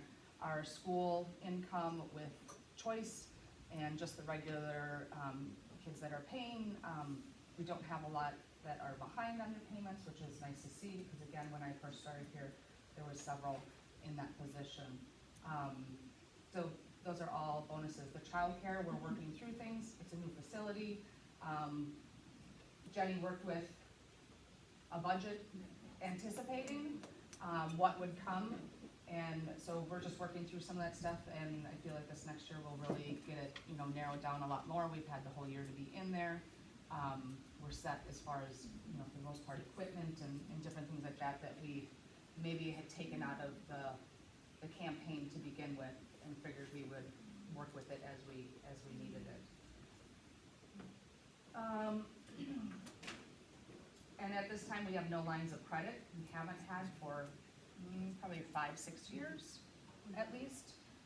Again, when I first started here working with a deficit budget, those lines of credit, we had about $200,000 in lines of credit, and they were used. So at this time, we haven't had that for 5-6 years. The school choice, again, continues to be a blessing. On my end of it, working financially, I don't always think that, but overall, we find a way to make it work. And it's bringing in a lot of kids that maybe don't have that background of the church or the word every day. So those are always good things. Whoops, changing my pictures here. Again, school choice does for me and for other things to continue to be a challenge as well. Budgeting, you know, this next year, lots of things are in play. Jay says we have, you know, lots of facility items, which obviously is an everlasting thing that comes up, especially in our aging building and the way it's used. We have lots of outside activities that go on in our facility. I am also the athletic director of Peace, and with that, I also manage the gym and its use. And I have probably 4 or 5 outside groups, basketball and volleyball, which one of them is a volleyball group that I direct over as well, but that's being used Sunday through Saturday. There's also a couple of adult groups that come and use it for volleyball or basketball, so it's pretty full. With that, we do get, you know, some donations for it to help offset some of those costs, but it's kind of neat to see that, you know, people are coming in and using our facility. So it's being used, it's not just sitting there vacant. You know, where it maybe was years ago without all of this stuff, so. Is there anything else you want me to touch on? No? You don't want me to keep going? Okay, if you have any questions? Nope. Thank you.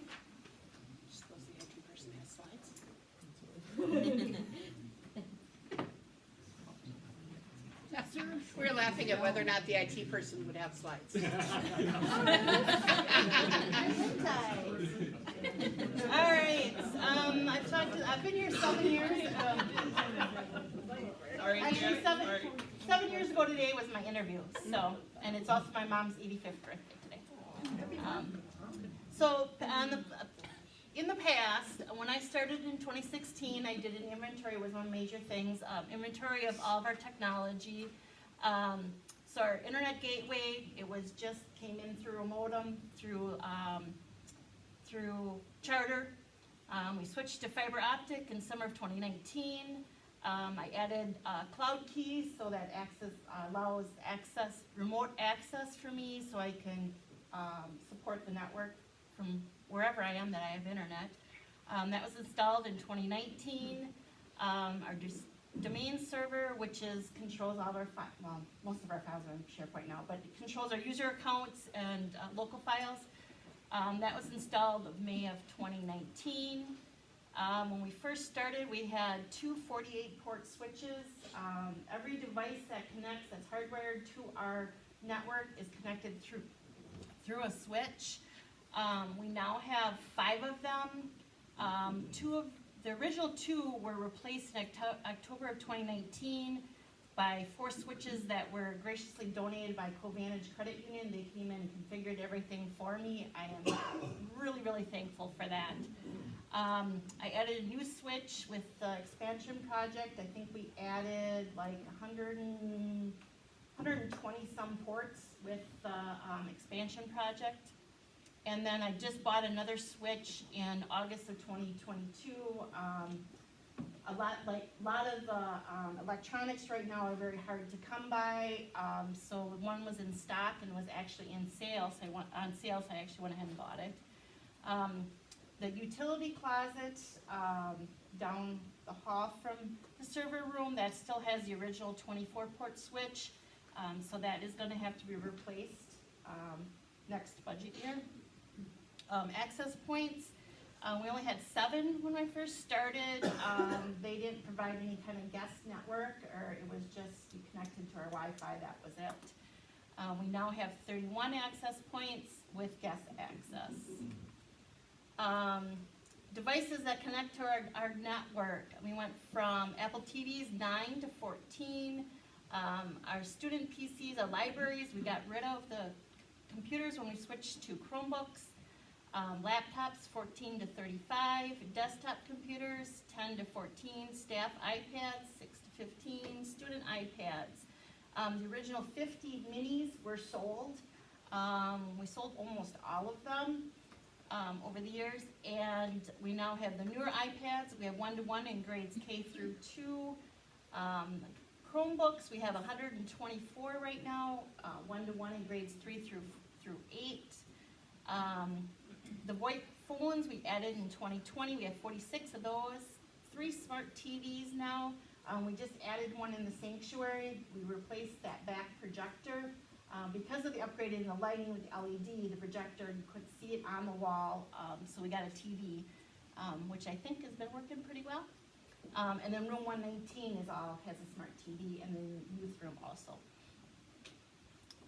The security cameras, we got rid of our old analog. With the expansion project, we now have 12 cameras. The additional 8 cameras have been ordered. I just talked to Jan from Systems Tech. He's hoping at the end of this month that those will be installed. Along with the keypad access door number 3 coming into the fellowship hall, will also have that. So hopefully that'll be installed end of this month. Then we also have one door, our main entrance door, automatic unlocks at 6 a.m., automatically locks at 6 p.m. When childcare leaves, if they leave early, they send me a text. I can log in remotely and have that door locked. Because otherwise, anybody that had a code would be able to get into the building. In the church, we switched to the iPad radio broadcast in September of 2017. That allows allowed us to record the 8 o'clock service and broadcast at 10:30. So when I started in 2016, they were still using the radio waves, the old Marty system on the phone to broadcast. I don't know if you're using, I don't remember exactly how it worked. I wasn't involved in that then. 2019, we built the AV booth, which is now, when we built it, a lot of people said, why?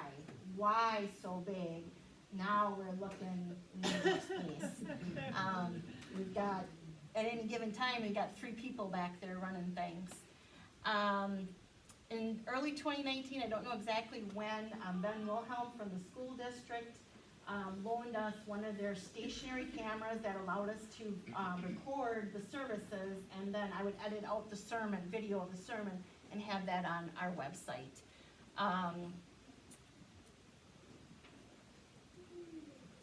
2019, along with the AV booth, we bought a computer that runs the screens, purchased a live stream, a camera in October of 2019, and we actually started live streaming in December. That was our first, it was the Christmas program, it was our first live stream that we did. So in March, when we had the shutdown, we were already ready. We had everything in place. It was a smooth transition.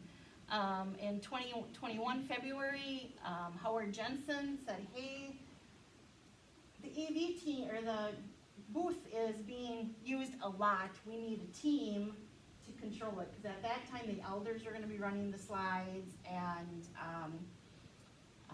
Ted Strobel was graciously volunteering to come in at 10:30, and he ended up moving away, so Howard took over and formed a team. June 2021, we purchased the live stream computer. We were using, I have learned to use our electronics until you can't use them anymore.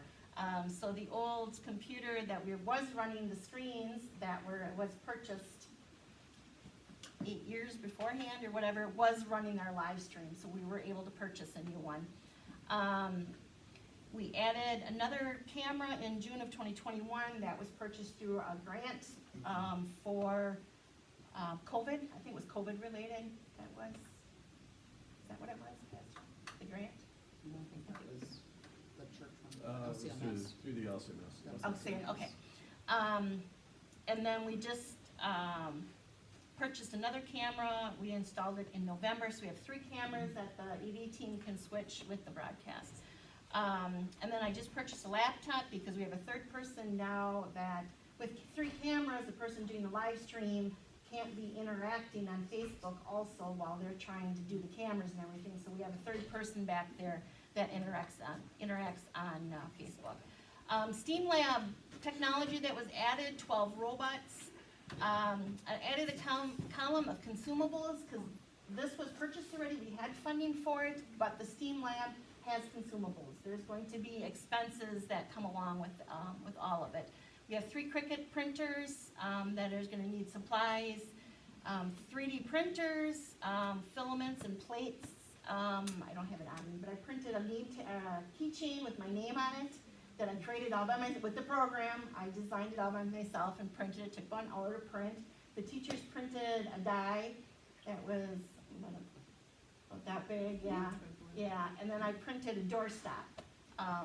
So that's kind of cool, but you know, the plates that are in there, those eventually need to be replaced, and of course the filament we need. Snap circuits, we have 1 set right now. We have a teacher and a student that is working coming up with lessons and stuff, but eventually we're gonna want more of those. And then of course we have the Cuzzo laser printer. Kids are gonna be able to design things, they wanna be able to print it. And then we have 1 laptop right now. So what we're going to be doing is, it's an Amazon wish list. Basically, you're gonna be able to go to Amazon, click on a link, and it'll say, these are the things that we need. It's gonna be the paper, the vinyl, the filament, that kind of stuff. It'll say how many we needed that, and you guys can purchase it and donate it through there. And then make sure you use the smile.amazon.com when you do that, because then we get our percentage back. You have 1 minute, Jen. 1 minute. Okay, here's the future, Chromebooks. We have a 5-year cycle, so things need to be recycled out. The 24th, this is all stuff that's not in this year's budget, so it's starting in July 1st. The staff iPads, student iPads will have to be recycled out, laptops, and you can read all that through the coming years. Also, we're adding Chromebooks with every class that goes up. 8th grade, we only have how many students this year?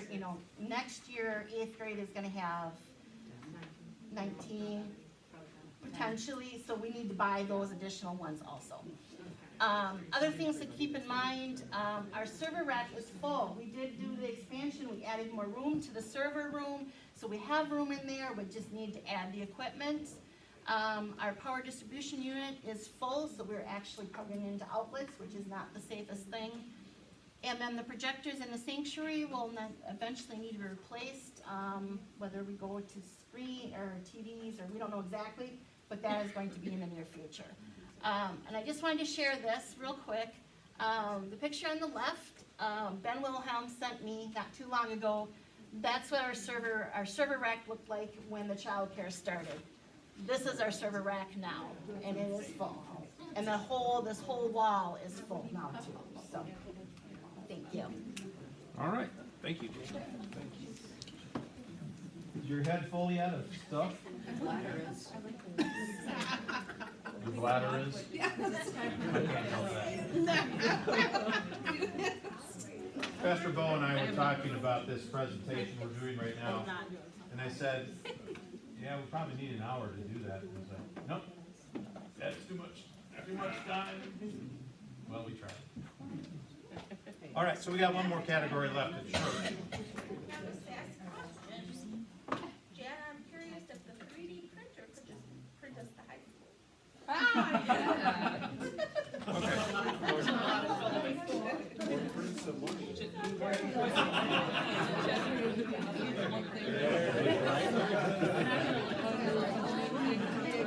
All right, we got about 4 minutes here. So what I ask each of the staff people that you just heard from to do is basically give some celebrations, what's going well, what's changed, what's happened, especially recently, and then what are the challenges ahead? Because that's really what we're gonna focus on in the afternoon today, is the future and what that might look like. In the church, we've got some celebrations. Building Families in Christ, you heard mentioned already, our 16,000 square foot addition to the building. Mostly childcare, but also 2 classrooms for the school are in there, and our whole new office area. We've got a digital outreach, which we just started in December of 2019, really, to do live streaming, and then COVID hit, and it just accelerated everything. So you heard Blake talk about that. We do Facebook devotions, we do Facebook Bible study as part of that, and it has provided a whole new facet of ministry. Having a clear mission and vision, I think, is a celebration for us. There's been lots of challenges in the past, and to clarify exactly what we want to be about as a church has really helped. Those are printed on your sheet there. What are the mission and vision? Mission's pretty basic. I mean, it's just a restatement of Matthew 28, 19, and 20. Go make disciples. They'll have peace. That means strengthening one another so that we share His love and good news with everyone. Okay, that's pretty general. The vision statement really kind of focuses more directly on what does that look like at Peace? Well, it means nurturing and educating families, starting with children in our community so that they live abundant lives in Christ. That's the goal. And we'll be, again, talking a little bit more about this in the afternoon.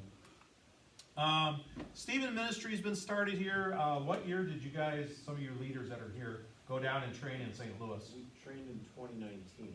Okay, so that's only been a few years. It was in the spring, if I remember right, of 2019. We sent leaders down for a week of training. Now we have how many Stephen ministers? 16. 16 as of last night, or actually this weekend, tomorrow, we're commissioning 4 new ones that are part of that 16. So that's a great thing, and that's been really helpful, helping people in their time of need. Staff and lay leaders are a strength. I've been at 4 churches. This one the longest, 17 years. This is my 17th year.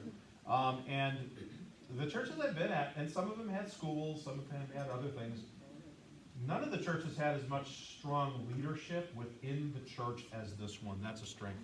And the emphasis on missions outside of peace.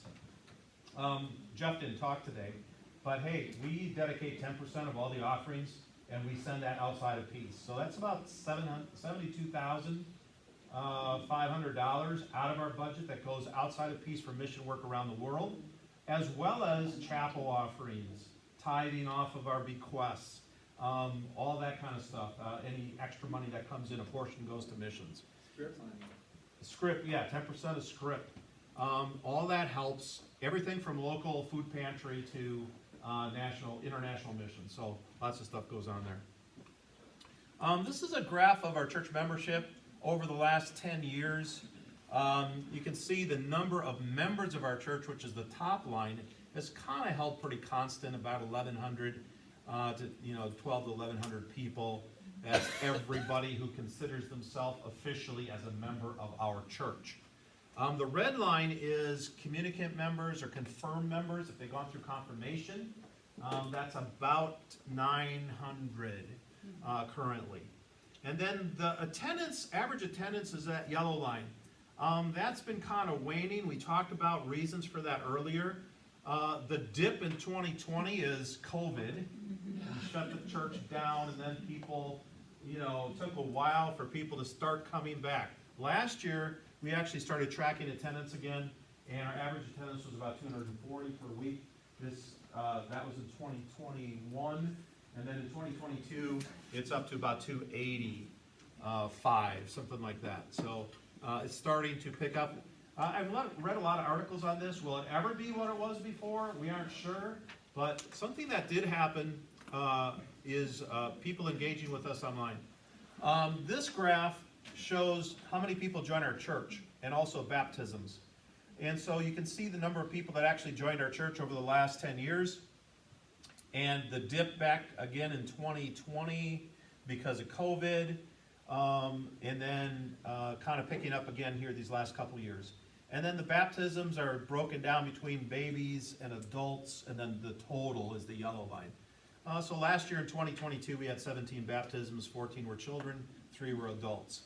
So you can kind of see how that's tracked over the last 10 years. So what does that tell us? Well, people still are coming to the church, kind of joining peace. But how do we bring them to the next step of, well, once you join, how do you get involved? How do you maintain your regular church attendance? And what does that really mean? Is it once a month? Is it twice a month? Is it 4 times a month? Is that regular church attendance? And still, I think there's lots of discussion about that and how it looks into the future. Church Online, I want to just touch on this briefly. We have about 30 to 40 devices that connect with us each Sunday in our 2 services that we stream. And we estimate that's about 35 to 50 people that engage with us online. So the LCMS, by the way, as a denomination, has been struggling with how do you count that? I mean, do you count that as people actually attending church? Or do they just tune in for the sermon? Or do they, are there for 2 seconds and leave? But this is, by the way, that number we think is pretty accurate because usually we have the person who's running the computer in the back of the church, and they can see how many people are on Facebook, and they write down the top number during the service, which is usually during the sermon. And then we don't know how many people are on a device. Is it a whole family? Is it 2 people? A couple? Is it 1 person? Or do they just let it run and then leave? I don't know. Yeah. Bible study. So when we talk about discipleship, often we talk about being in God's Word. What does that look like? And I think Pastor Bo challenged us to kind of think outside the box a little bit with the changing culture. So, okay, we have some traditional Bible studies. We have 4 studies that occur every week, and about 50 people are engaged in those. We also do online Facebook Bible study Sunday nights with about 20 to 25 people, maybe 15 to 25 people. Again, we can see devices. We don't know. Sometimes couples are there. Sometimes it's individuals. But then people engage in Bible study outside of, that's the end. Okay. Outside of the normal. People go to Bible studies in other churches. People go to Bible study online, not with us, but with somebody else. We have Right Now Media, which is a whole library of Bible studies everybody can do in their own home. And many of our families in our church take advantage of that. Some of you may not have heard of that. It's free to you. And you have all kinds of video, and by the way, they have VeggieTales for kids. They have all kinds of stuff for every age group. So if you're not engaged in that, Blake kind of knows the most about it and has helped people register for that. So if you need to access. All right. So hopefully, this is an information dump. Maybe you got some points to think about and chew on while you're chewing on lunch. Because lunch is next. We're going to go upstairs and have lunch upstairs, bathrooms upstairs. And then we'll have some free time to do some of the outside activities or just hang out. I want to actually bring us back together here at 12:30. Your agenda says 12:45, but I'm going to shorten that. 12:30, we're going to get back together and start the process.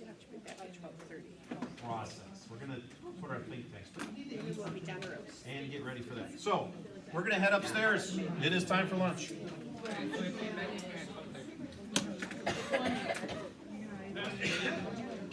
Dave, eating lunch right now too? Just our group. Are you going to pray as a group or at our tables? Let's pray now. Yeah, let's pray now. Let's pray now. You want to lead us in a Camp Luther prayer? Hey, we're going to do the Batman prayer, so you got to stand up. How it works is you stand on like a surfboard, because it's the Adam West Batman. And I'm not going to jump because my head's already touching the ceiling. But it goes, no, no, no, no, no, no, no, thank you. And then you jump and spin, and you say, Jesus. No, no, no, no, no, no, no, no, no, no, for this food. Jump, spin, Jesus. No, no, no, no, no, no, no, no, no, amen. Jump, spin, Jesus. All right, hey.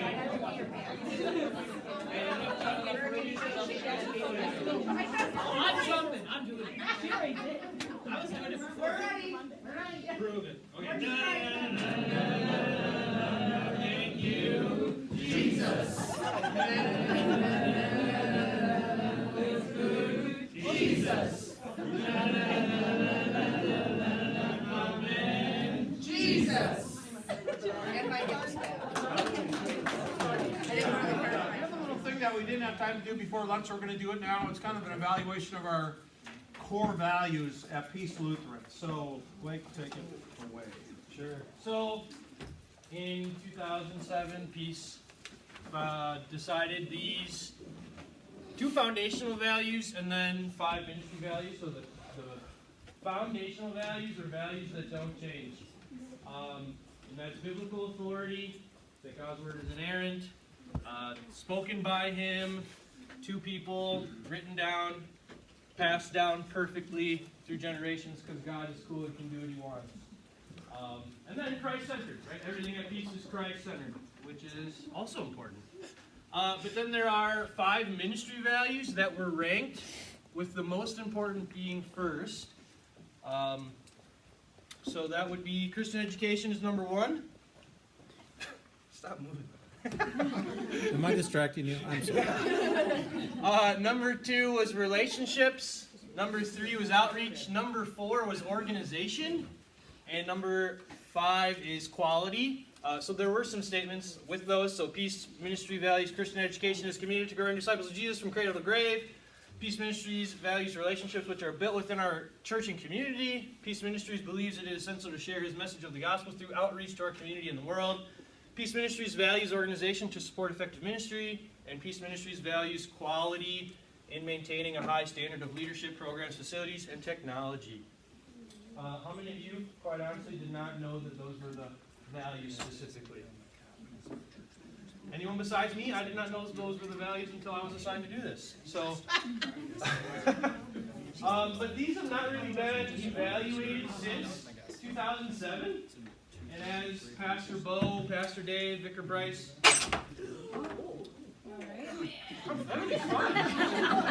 That was a gross noise though. And Miss Jenny, as we were meeting and planning the event, we talked about these and how now might be a good time to check in on how we're doing with our core values. So we're going to do a little evaluation on your table. There's a QR code. Some people don't like QR codes, so there's a full link. But it is a Google form. It's also on the screen. Sorry about that, if you'd rather do it like that. But we want you to take this. It is 13 questions. They're pretty quick. And it helps us evaluate where we are with our values. Are our values the same? Are they ranked in the same spots? Things like that. Evaluating how we're doing is everybody does it on your own. Yep. Not your table. Everyone. So you scan, if you open your camera app and you point it towards the QR code, a little link will come up and you click on that link. You do not take a picture. You just hold your camera over it and then a little link should come up. Otherwise, there is the URL on the sheet. You can type that into your web browser.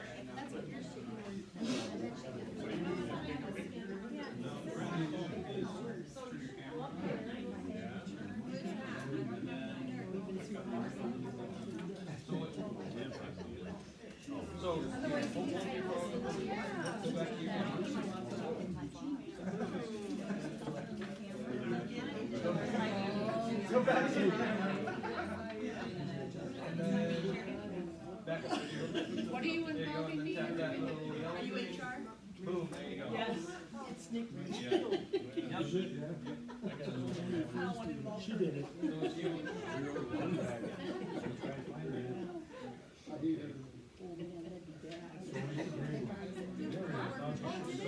Just showed up.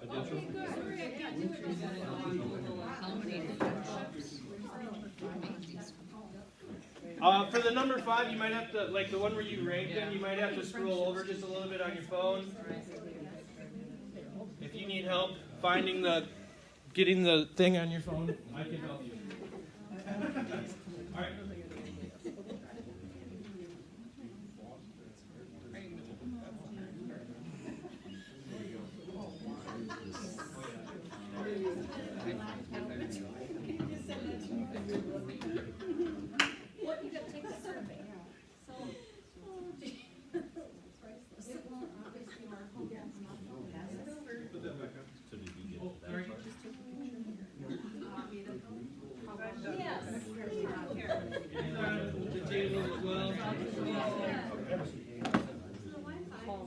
You're all done already? Yep, it should. Hopefully it doesn't take super long. The idea was that it gets quick. It's not me, it's Pastor. Pastor wanted you here. I mean, I wanted you here too, but. No, Mike. You got that. Let's just see what it says. Like pizza's almost here, is Delilah coming? Everything all right?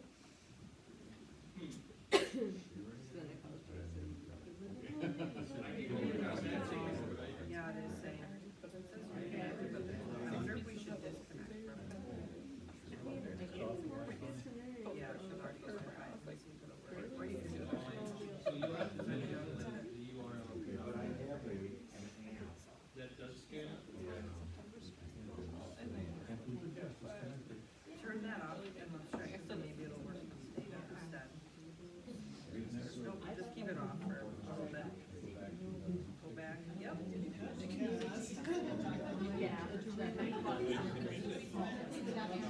I know, well, no, I think, I don't know if you have to re-rank them or not. We're gonna just use my role. No, it's not, but I don't know if it's all one. What button do I press on my computer so that it shows? I've got. Okay, I'm done. Will that work for you?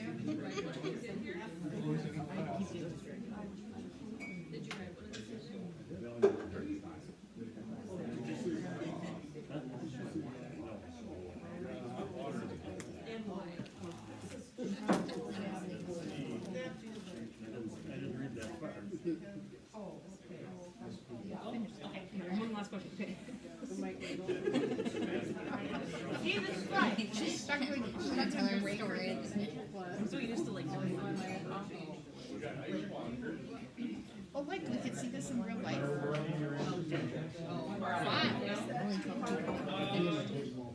I changed it, yes, so it's one device, I think. Well, then I'll change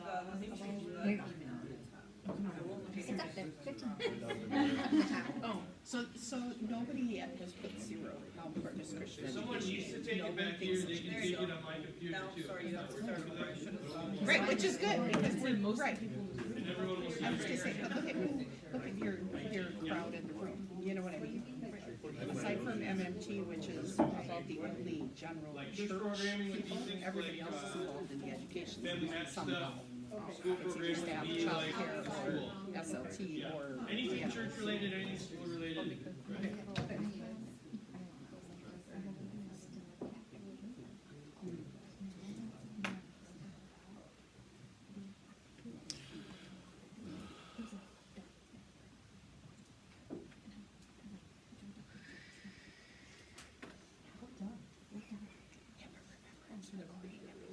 You're done, give yourself a high five.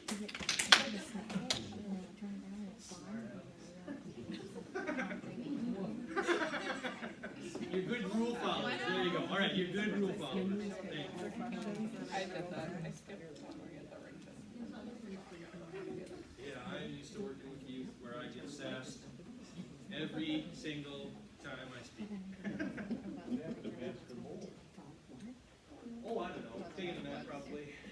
That'll probably prepare you well to be a pastor, if you get sassed. He's probably every time upstairs, you to be speak. honest, talking about I would assume, I don't know. What happened at the whole convention? Where's Pastor Bo? I'm not just like you. He's not gonna- I was talking The convention center by the house. Not my day watch, well, he is my brother in Christ, He was he's someone. my blood relative. What side is it? Yeah, we also did. Where is my sister? She had to go to the doctor, I think. You know, having a baby inside you kind of changes things. I don't know that. I don't know. Say she went home to make soup is what I know. Doctor makes soup. All right, I didn't know that. I knew my sister had a baby shower tomorrow, but I don't like go to readings. And now I know that it's soup, so.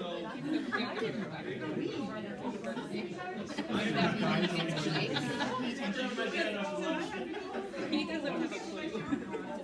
Oh, yeah. If you are done with the evaluation, could you please raise one hand, just so that I have a decent idea. If you are done, if you could raise one hand. All right, we'll just take another minute or two, and then we're gonna go through these. We're allowed. It's not a test. Tell you what, we're gonna go do the same thing. Yes, this is easier than just having everyone shout out answers. Just enter them.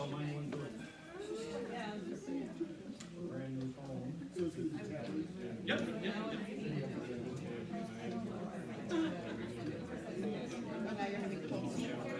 You could use the faucet upstairs.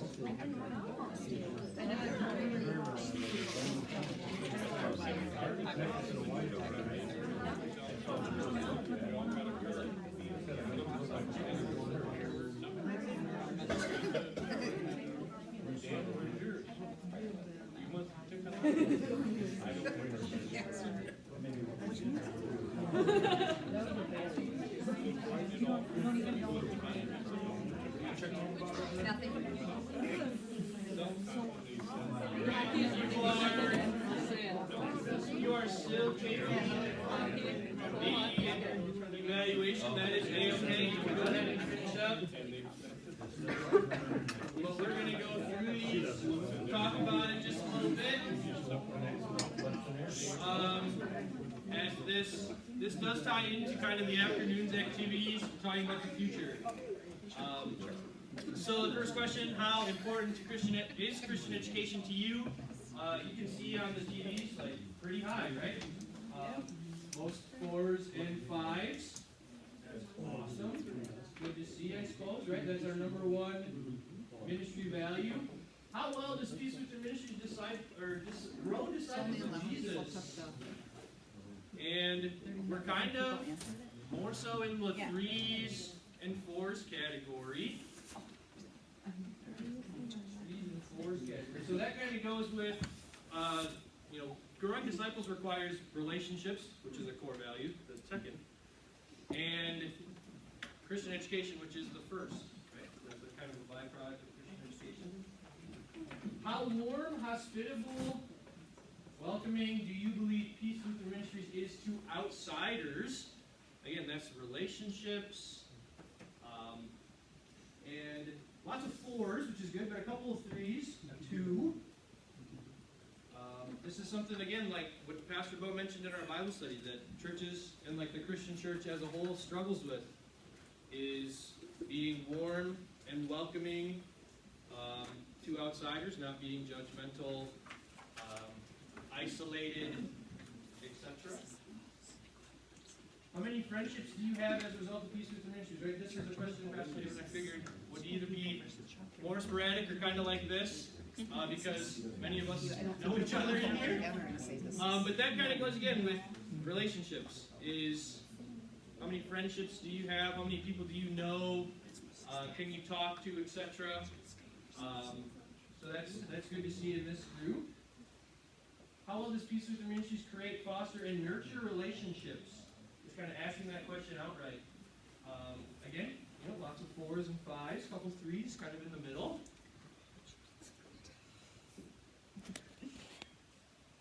So this good one, how comfortable are you sharing your faith with others? This is the entire point of a church, right? Of a ministry, is to help people be able to do what Pastor Bo talked with us through in Bible study, is sharing our faith with others in those various ways. And some people are very strong, that's great.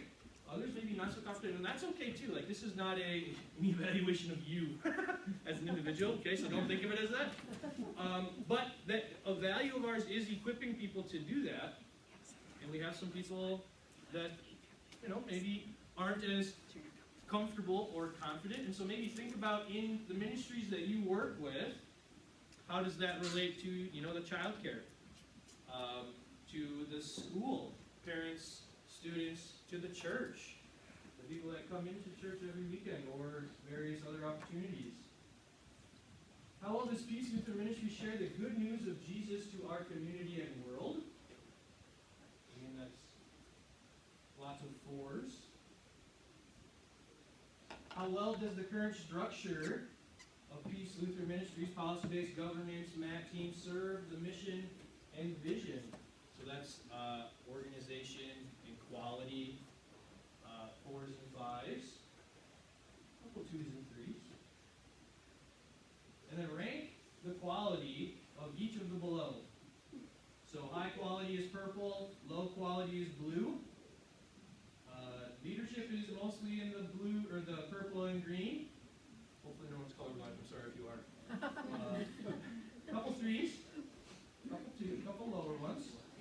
The church program, so Mrs. Burns asked that question, that's, confirmation, youth group, family ministry, Stephen ministry, grief share, those types of things. Lots of 4s, couple 3s, and 5s.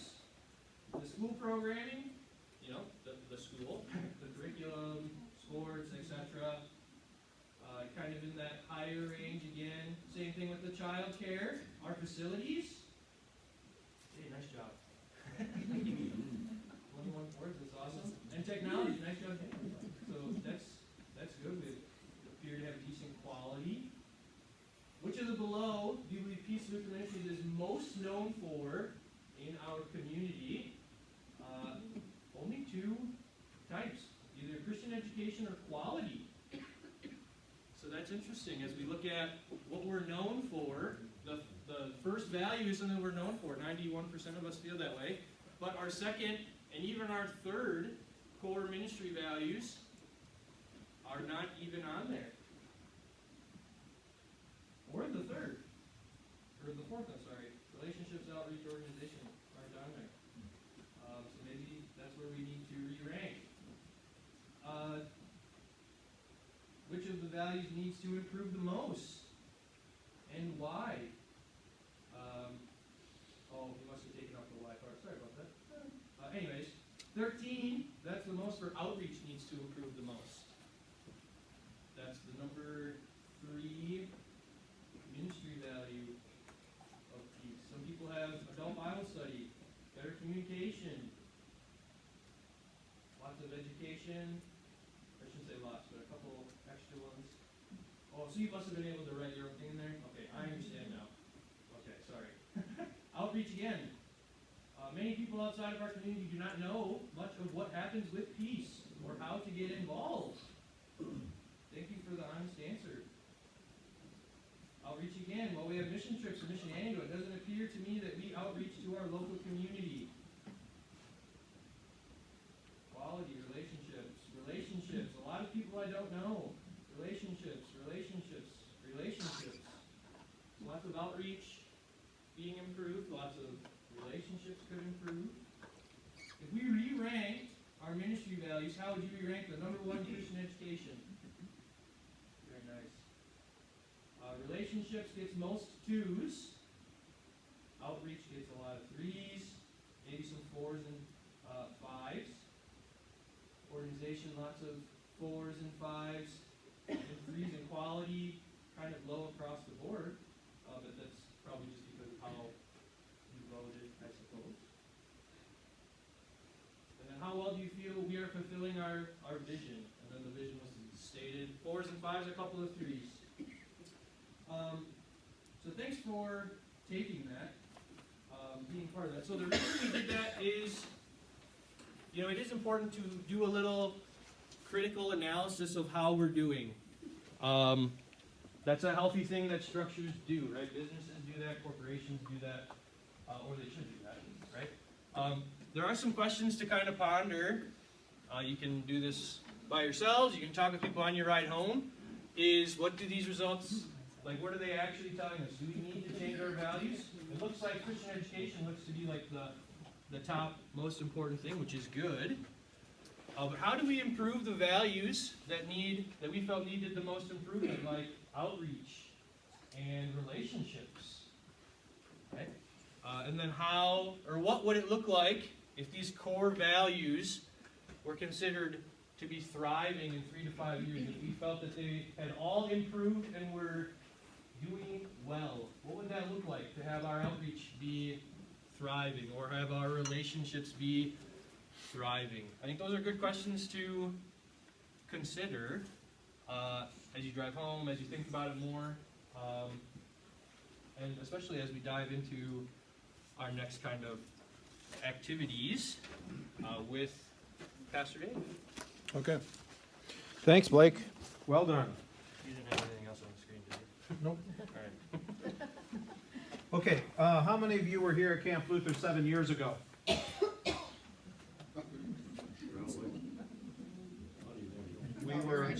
We did this leadership retreat, and we met in the fellowship hall of the retreat center, which is the next big building over. And we did this thing called the World Cafe. So some of you who were here 7 years ago did it. Now the question is, can you remember what you did? So probably not. So what I remember about that day, the thing that stuck in my mind more than anything else is Annette did a presentation, and in that presentation, she blew up a house on the street. And it was part of her saying the vision for peace as we needed to build on, and we needed a child care center, or a child care wing, or something. And so she was blowing up a house next door to us, which doesn't sound very Christian.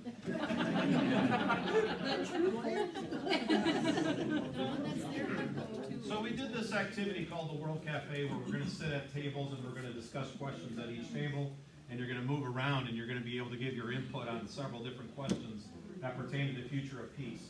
And it's something that's used in different churches, different organizations, to do some brainstorming and do some visioning for the future. And that's what we really want to do here in our remaining time today. Now, some of you are more kind of lineal thinkers, where you kind of, you go down a list or you go down an outline and you mark it out. Pastor Bo, by the way, that's Pastor Bo. If you ever been in his office, he's got a little whiteboard of his own that's a piece of paper, and he just lists things on there and he checks them off. Okay, I got that done, got that done. Jay might be a little bit that way too with facility projects that have to, gotta get them checked off. And others of you are more kind of free-thinking, creative types that like to draw and write poetry and stuff like that. So this is going to give a chance for whatever way you're wired to use your God-given skills and abilities and make up the way God designed you to participate in this project. So we're going to actually be at 9 tables, and this room has 10 tables in it, but one has the coffee and stuff that's now run out, so you just have water now. But we have these other 9 tables that we're going to use. And each table is going to have a table host. And those people actually don't know yet that they're going to be a table host. Pastor Bo is not here presently, so I'm going to need somebody from the school, besides Kim Burns, to be a table host for a school question. So either somebody from the SLT or somebody from the school faculty. Who would like to do that? I'll give you instructions on what to do. Okay, Jen's going to be that person. So this is you. Jenny. Blake's going to be at that table we got right there. I'm glad you're telling me it's getting so. You're right. It's getting so You're going to stay right at that table you're at. Larry, Taylor.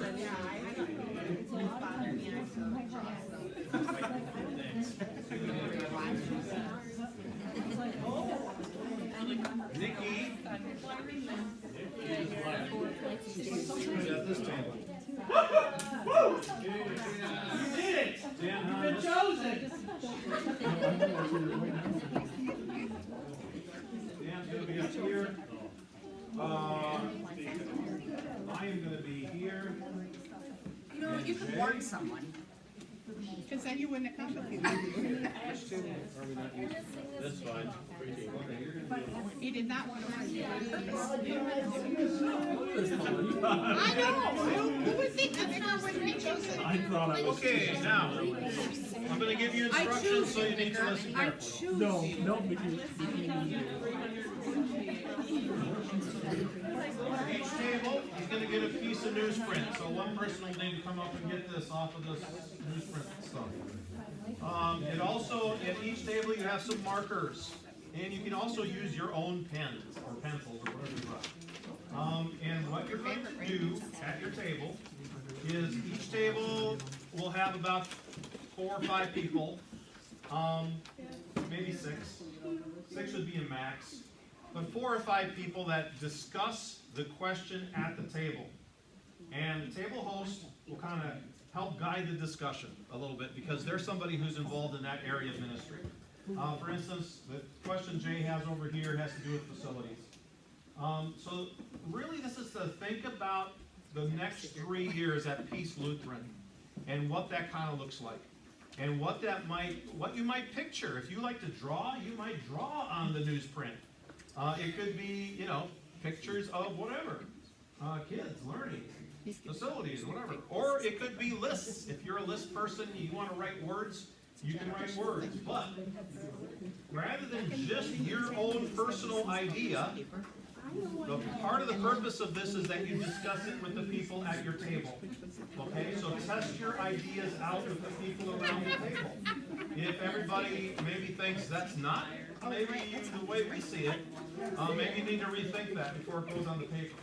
So I want you to, this is again a chance for discussion, put some kind of pooled thoughts together, and put it down in the newsprint. Now, here's what's going to happen. After 10 minutes, at the table you're at, you're going to move, except for the host.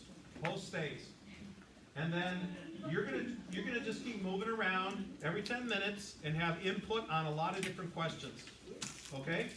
So you might think, let's say that you're a child care teacher, and you're saying, well, I don't know much to think about school. Well, actually, part of the exercise here is that we all impact each other's areas of ministry, whether we realize it or not. What happens in the child care affects the church. What happens in the school affects the child care. And et cetera, et cetera. And the ultimate goal we all share here is the mission and the vision that are printed on the back of the agenda. So you can use all of that information that we spilled out in the morning session, some of this evaluation of our values, some of the demographic stuff, and use that as you are talking about these questions. Okay, so these are supposed to, this is gonna be work. I mean, you're gonna have to work at it. Work. It's not work, we're having fun. Mandatory fun. Okay, so that's the assignment. Some of you will need to go at the tables that have no people at them, which is where Blake and Dan are right now. So if you have more than 5 people at your table, somebody really should probably go. Yeah, that's right. You can move, you can go where you want. I can go where I want, so I'm, sorry, Nikki, I'm choosing a double. Actually, I'm choosing a different host, not a better host.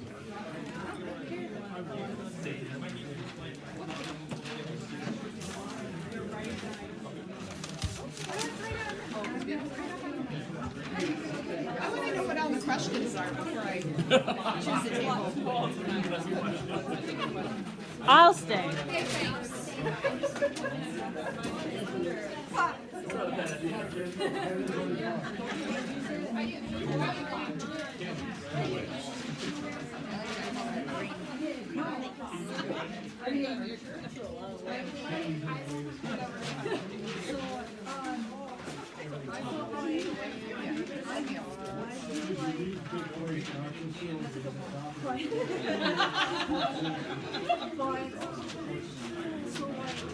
Oh no.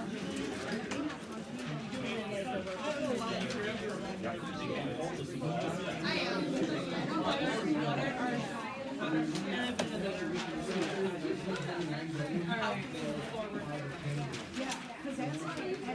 I nominate you, right? I'm gonna nominate whoever my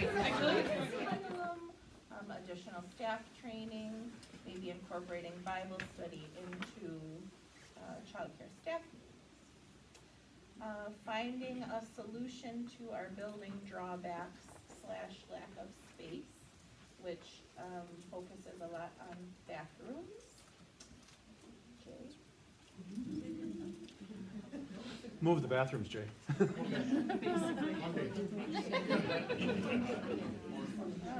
And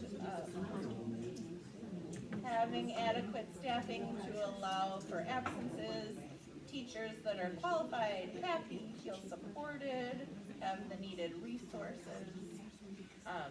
While these 3 things are don't seem giant, I felt like they were 3 of the main topics, and they also translate into what we want, which is, happy families and children that are, involved and in learning about Jesus and,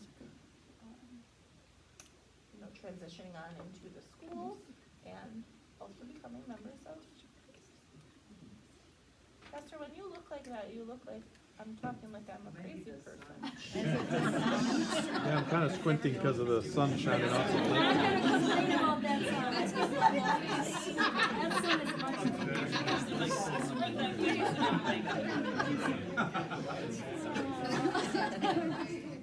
That was fantastic, Jenny. Thank you.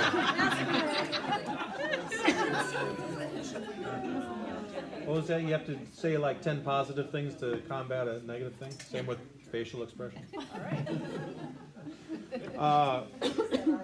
Any It's that one, it's when you cock your eyebrow.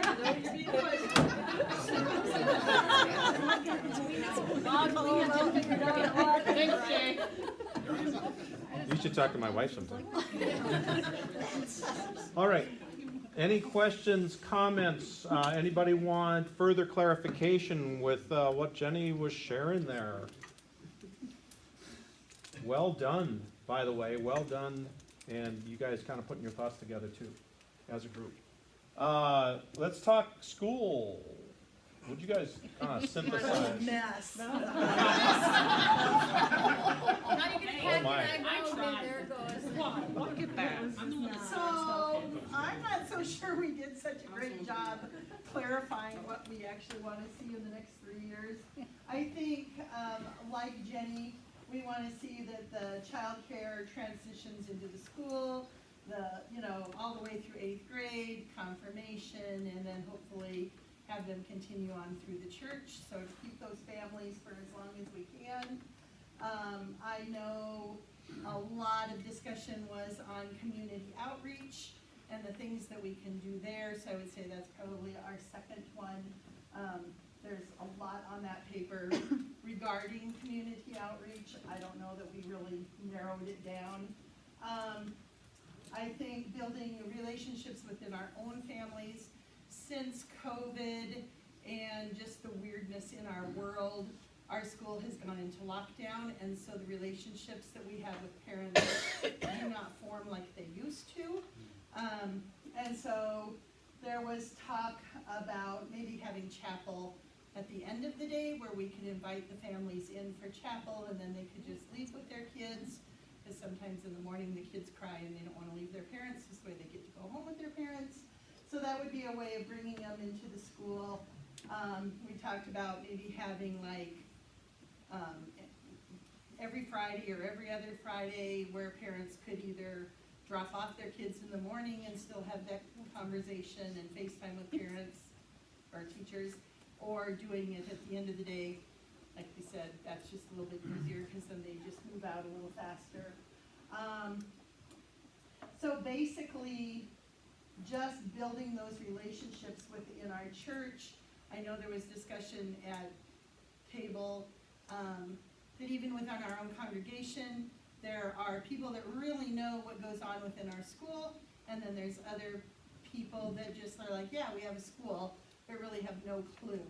And so building that relationship and helping them to see what's all going on within their ministry, not just within the confines of that church. So, I don't know that we numbered things and had that all organized, but it was good. It'll give you something to do on the way back. Sure. Riding in my vehicle. Perfect. Yeah, maybe just a couple of things. God, we really need a skilled principal to help with, improving curriculum.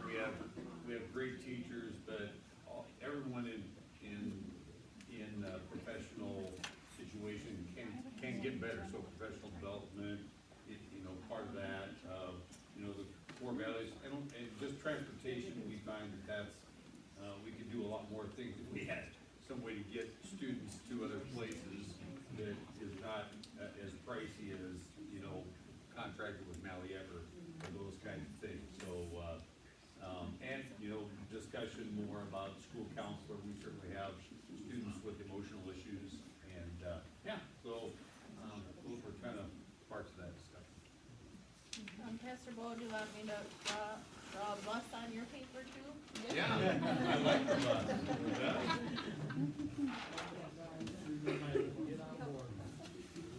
Any questions for those two table hosts or their groups about school stuff?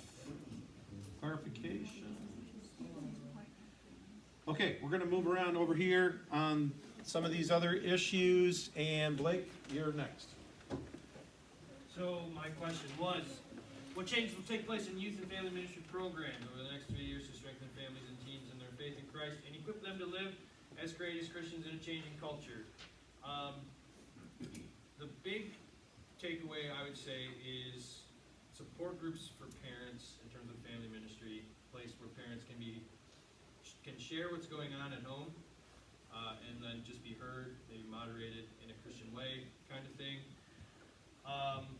And with that, there's discussion of like a family night where you have like a shared meal, like parents bring and their kids come of all ages, they have a shared meal, and then they break off into separate groups. Young kids go with leaders or volunteers for like Sunday school-esque stuff, junior high, senior high, and then parents would have that support group time, Bible study time built into that.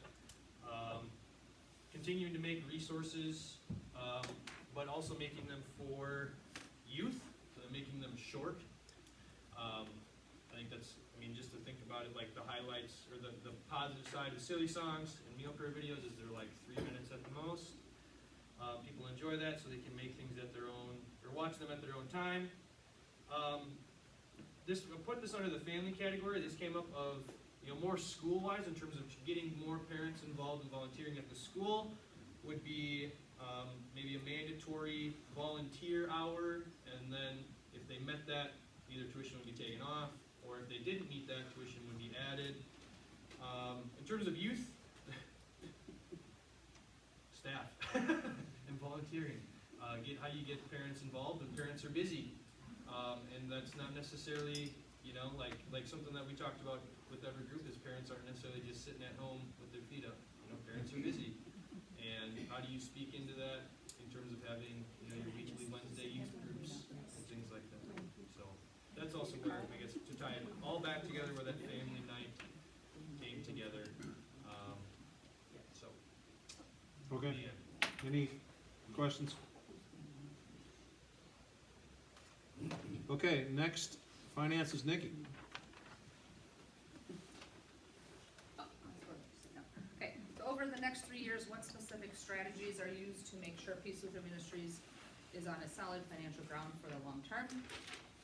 My short aspect of summarizing that is communication. It needs to continue, however, it needs to be more of it between all of the ministries, church, school, and childcare, because in one way, shape, or form, whatever the church does affects the school and childcare, and so on and so forth. So, a lot of those, and if it has anything to do with finances, it's always very good if I'm included in those communications. And then planning. I know when I first started here, things were a lot different, and people were very tunnel visioned into the year that you're currently in, because that's what we could deal with, financially especially, but we've progressed onto that, and we really, really need to start looking at all aspects of our ministries, of where are we at currently, even after we've done the budget this current year, like how are we doing, what can improve, coming up, the budget is coming up here, what do we want to see next year, change, improve, in 3 years, 5 years, 10 years down the road, and how does that look? And I know for a lot of things, facility or IT, we have plans, but do we necessarily have numbers tied to that, and overhead costs once those plans are implemented, because that all affects. And then two of the biggest thing, or I guess one of the other bigger things was third source funding for our continued success of Peace Lutheran, and some of that has to do with endowment and legacy training, because yes, we are school choice, yes, even if you are a licensed childcare, you will still have more expenses with those things as well, and we will need third source funding more than what we have currently, so. Okay, any questions on finances stuff? Facility, Jay. First I wanna say I was ripped off, I didn't get to meet with Pat. The brainstormers over there didn't give me any ideas, I didn't get to meet with them. How come they didn't come to visit you? I don't know. I never got there, nor to his table. Well, okay, mine was, what changes will need to take place in our facilities and property over the next 3 years to support the ministry initiatives of peace? 99% of you talked about the 29 buildings. I didn't really come up with the mathematical 99%, but that was pretty much either updated or replacement. And like Pastor said, first impressions are everything, and these kids come in to that building with their parents, and that's the first thing they're gonna see is what classroom they're gonna be in, and it's it's not an up-to-date facility for them. Also, another thing that came up was updates on the new building for childcare licensing, state licensing, which would include bathrooms in the classrooms, all kinds of kitchen updates, kitchen would have to be updated, stuff like that. And the west parking lot replacement. That was a big deal too. Yeah, right now her bus is stuck in one of the potholes. So, those were the big things, and what I will be working on now, I guess, is, I'm gonna try to come up with some cost comparisons for replacement versus remodeling on the 29, and try to get that for the next 3 to 5 years. Yeah, you know, one of my thoughts on that is that's a big project. And we might need to pull like a group together to work on that. And not just say, okay, Jay, figure it out. No, I agree. So if any of you that are present here are interested in maybe working on a long-range planning committee that looks at that building, yeah, there you go. But otherwise, we can talk more about that. Any other questions for Jay? Comments? Okay, next I think is Larry.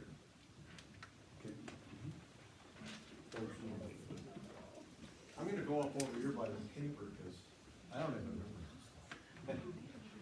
But our question was, what specific practices or initiatives can Peace adopt so people are more likely to talk about Jesus with people in their circle over the next 3 years? So we're all in the Jesus business, everyone in the room here, and we broke it into kind of 2 areas. First, training, so we know what discipleship means. And I think for a lot of us, maybe we do know that, but there are, when you're talking about discipleship, you're talking about people that are new Christians and ones that have been there a while and they kind of know what that means. So we can't just assume that everyone knows how to do discipleship. So maybe some training in that area so we know what discipleship means. And that also includes training of children. And I know you as teachers probably do that ongoing, but we have to be intentional in that. The other theme that kind of stands out is building a relationship with the people around us. And that includes work relationships, family relationships, and then those social circles, those friends. And some of the things that we specifically probably can do there is, first of all, we can market our facility a little bit better. And some of the specific programs that we have, like Stephen Ministry and Grief Share, those would be a couple of items. We can utilize some of the marketing stuff that's out there more than what we have. I know Right Now Media is available to us, and many of us take advantage of that. But there's a lot of people in the congregation that don't. It would be nice to include those people in. And then some of the specific things also is, I think Anna came up with the idea of, back in her grade school, they sent home a Bible study. They called it a backpack Bible study. And once a week, a child was selected in their room, and they got this backpack with a Bible in it and activities, and they intentionally took that home and then got to share that with their family. And they would participate in some of those crafts, and then they'd bring it back, and another child was selected. That was kind of a neat idea. Refer back. We talked about outdoor worship and those types of activities. Parenting with parents and the kids come along. We also talked about, we have meetings every week at Peace, all the different meetings that happen. Wouldn't it be cool if we could go outside of the walls of Peace to have those meetings at different places in the community? Now, I know confidentiality becomes a wall. How do we do that? But think of what you would be sharing. We have a men's Bible group that meets Friday mornings at Farmer's Home. And we don't hide, we used to hide in the back. Now we hide right in the middle of the dining room. So everyone that comes in knows that this is a group that's studying the Bible. And a lot of times we'll have people that'll come up from those tables and they'll say, it's so neat to see a bunch of guys studying the book or studying the Bible. And other times you'll hear couples that are eating, but they're not talking. They're not talking to each other because they're listening to what's going on over there. Now, if we could have meetings around the community in different places, and people would know, hey, we're actually studying about God, or we're sharing things about Jesus, it would kind of create us, or make us all mentors, so to speak. So that was kind of a neat idea. And then we talked about some of the things we've already done in the past, where we invite people intentionally to church. But now we also have the added advantage, because we have media, if they feel that that's a big step for them, that they wouldn't want to go to that church, they feel embarrassed, we could at least invite them to watch us online to see what we're all about. And that gives another road for selecting a church. Okay, there's more, but... Thanks, Larry. All right, we need to keep moving. Dan? So like there is a lot of common ground here for looking at, adding to what Larry says, when we close out the Farmers Home Bible Study, Pastor Dan just belts out that prayer. Oh, he doesn't care who's in there. Anyways, our task was what is the differences made in anyone in the surrounding area over the next 3 years because Peace Lutheran exists. I'm kind of sorry for making the round circle with Peace Lutheran with the crossed out sign in it, but I did that for conversational purposes to kind of think, what would the community look like without peace? So that sort of emphasized our things that we are doing right now, and from that point, we built on what we need to do and kind of expound on those ideas a little bit. Obviously, the child care, it meets family needs with future plans to get parents involved more with volunteering. That's one area that we need to look at. The school and education, the choice dollars brings in family of children that could not otherwise afford it. So we need to continue that. That's a big thing in the community. Maybe they couldn't afford a parochial school. And it's also an example that the kids may not have had much exposure to a parochial school or their parents, but they come to Peace and see what's happening, and they say, well, this is different. I've never seen this before. We strive to be a one-stop with opportunities and relationships, one stop for child care, school, and worship, and Bible study, and Christian education. Open house is something that came up in our conversations, like when we have the car show, they have an open house, open up those doors, have people strategically positioned, and that can do tours, have big arrows pointing inside, come and look what we got going on. They're gonna come have their hamburger, look at the cars and say, here, let's walk through the building, you know. Show them the different areas that we have, and some of the teachers or whoever could explain some of the things that we do. And or do that during the trunk or treat type of thing too, to expose people that normally don't get on our school grounds. And also strive that Peace Lutheran Ministries provides a safe and comfortable place for people. They know they can come to us and everything is good there. I know the public schools have had issues. One of my sons had public issues with that school, the middle school, and he didn't even go there. It's a long story. Okay, thanks, Dan. So I had the last one there, abundant life in Christ. The question was, what initiatives are started at Peace over the next 3 years to move people to live more abundant lives in Christ? 5 bullet points I want to share. 1, continued support of youth programming after our staff changes. Secondly, expand digital offerings, podcasts, maybe offering resource page, that kind of stuff. Getting people together around God's Word could look different. Like, we've done home-based Bible study groups before, but maybe utilizing more technology and doing that where they listen to the sermon podcast or a summary of as discussion. And involving more people in the worship service itself, children, youth, adults, taking on different roles maybe. And then maybe bringing people together more. We've started to do that now post-COVID with dinners and things like that, but to be thinking more that way. How do we continue to bring people together? So that is that. So these summaries, bullet points of each of the questions really become part of your leadership group's next agenda, at least to start to talk about and review, or take one of those things, discuss it, maybe come up with a strategy, procedure, whatever, so it doesn't just die here. but taking it to, again, whatever group you're a part of, and then disseminating that information, discussing it. CLT, SLT, MMT, staff meetings, elders, et cetera, et cetera. That's where this needs to go next, okay? All right, we are about out of time. We're gonna have a closing prayer / devotion in a second, but first the Slingshot's gonna come in and just mention opportunities here at Camp Luther. Because some of you have never been here. Yeah, it's true. And if that's the case, we're happy to have you guys here. So what I was asked to share on today is specifically some stuff going on with our cottages. So here at Camp Luther, we have 15 cottages that we are able to rent out and make a blessing to people, you know, connected to the district, not connected, just a nice space away here in the Northwoods, just to have a little bit of peace and quiet and, you know, be able to get away from it all. So if you'd like to, you don't have to. You can go on your phones or whatever other devices you have. If you go to campluther.com, our website, and then look under cottages, this is all right there. So like everything I'm about to tell you, if you forget it and you're like, wait, he said something about cottages, it's right there, so no worries. But basically, for you guys being involved and being leaders in the church, we have some different things that we have to offer there.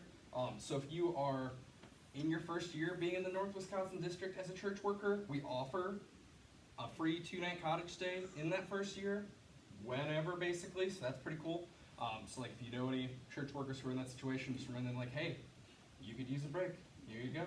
Yep, right. Secondly, we have free midweek church worker cottage retreats.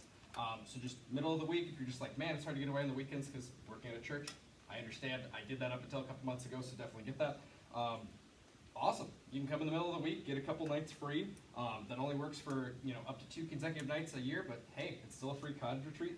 And then the rest of the year for, you know, leaders in the church and stuff like that, we offer a discount, just in the sense of like, we want you guys to be able to come here, and we want you guys to be able to be rested and be able to do what you do well. So in order to do that, it's a 25% discount for people in leadership positions in the church and helping with that. So just be sure to let us know that, contact us about that. Like, we want you guys to have this place as a resource. And if you're just like, man, I know some people who could really use the getaway, but like aren't connected to the church, like first of all, get them connected to the church. It's an awesome opportunity. Secondly, yeah, we rent cottages out to just about anybody. They're a pretty affordable rate as far as things are concerned. And again, Camp Luther wants to be a blessing to you guys, so any way we can do that, we want to, and those are some specific ways. If you have more questions, feel free to talk to me after your closing devotion. So, I got a question. Yeah. So, youth camp registration just opened a week ago, and how many kids are signed up for camp? Let's see, it was 700 some on day one, so just a couple, yeah. I think right now we're sitting around 1,000, maybe a little bit more. And so, I haven't checked in a couple days. So, some camps are already full, I'm guessing? Yep, some camps are already full, some camps have availability, just depends what particular program you're going after, so.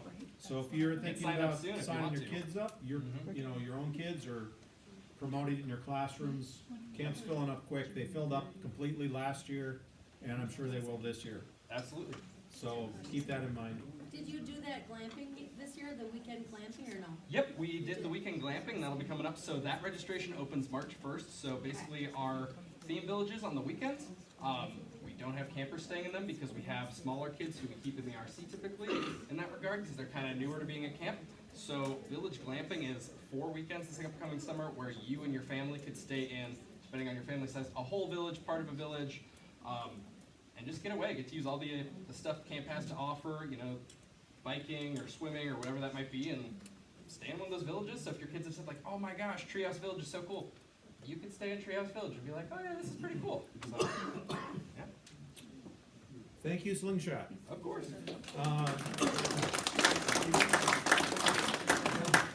By the way, you're the first group to ever use this room. It's true. Congrats on that. It's just completed. Great job. Hopefully you enjoy it. Yes, you're baptizing it. If you were a table host, I have a request of you to type up whatever the summary of your newsprint was and send it to me in an email. Okay?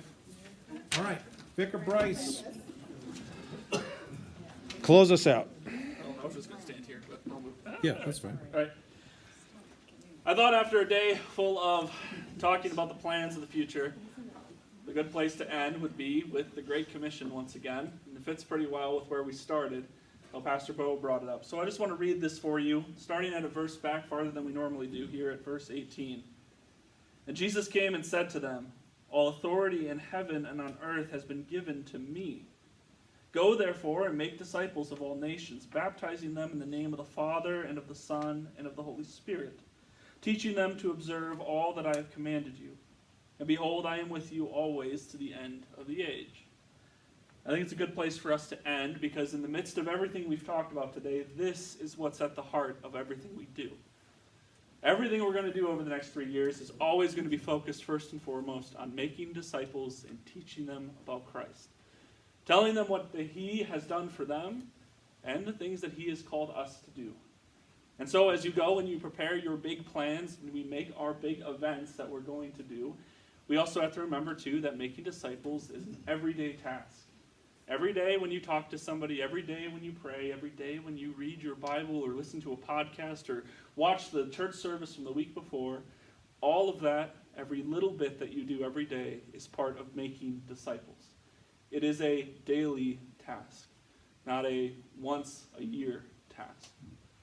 So as we leave today, and with everything we've talked about, this would normally be the time that I would pray, but I think talking about lifting each other up and using practices to teach people about Christ and what it is to be a Christian, I'd rather somebody else in this room pray for us.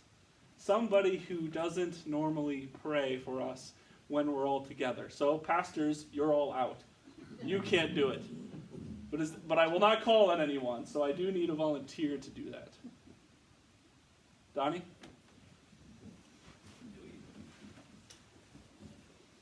Dear Lord, thank you for letting us gather here today in this wonderful world. Your light shines through. It's been dark and gloomy the last few days, but your sunshine is shining on us. And we all learned a lot here today. And it wouldn't be unless you were leading us in what you have in your heart, our hearts, from what you teach us. Bless us and guide us on our way home. In your Son's name, Jesus Christ, amen. Amen. All right, thanks, Donnie. And we'll see all of you at 6 o'clock at church with me and Victor Price. Yes. Woohoo! Donnie.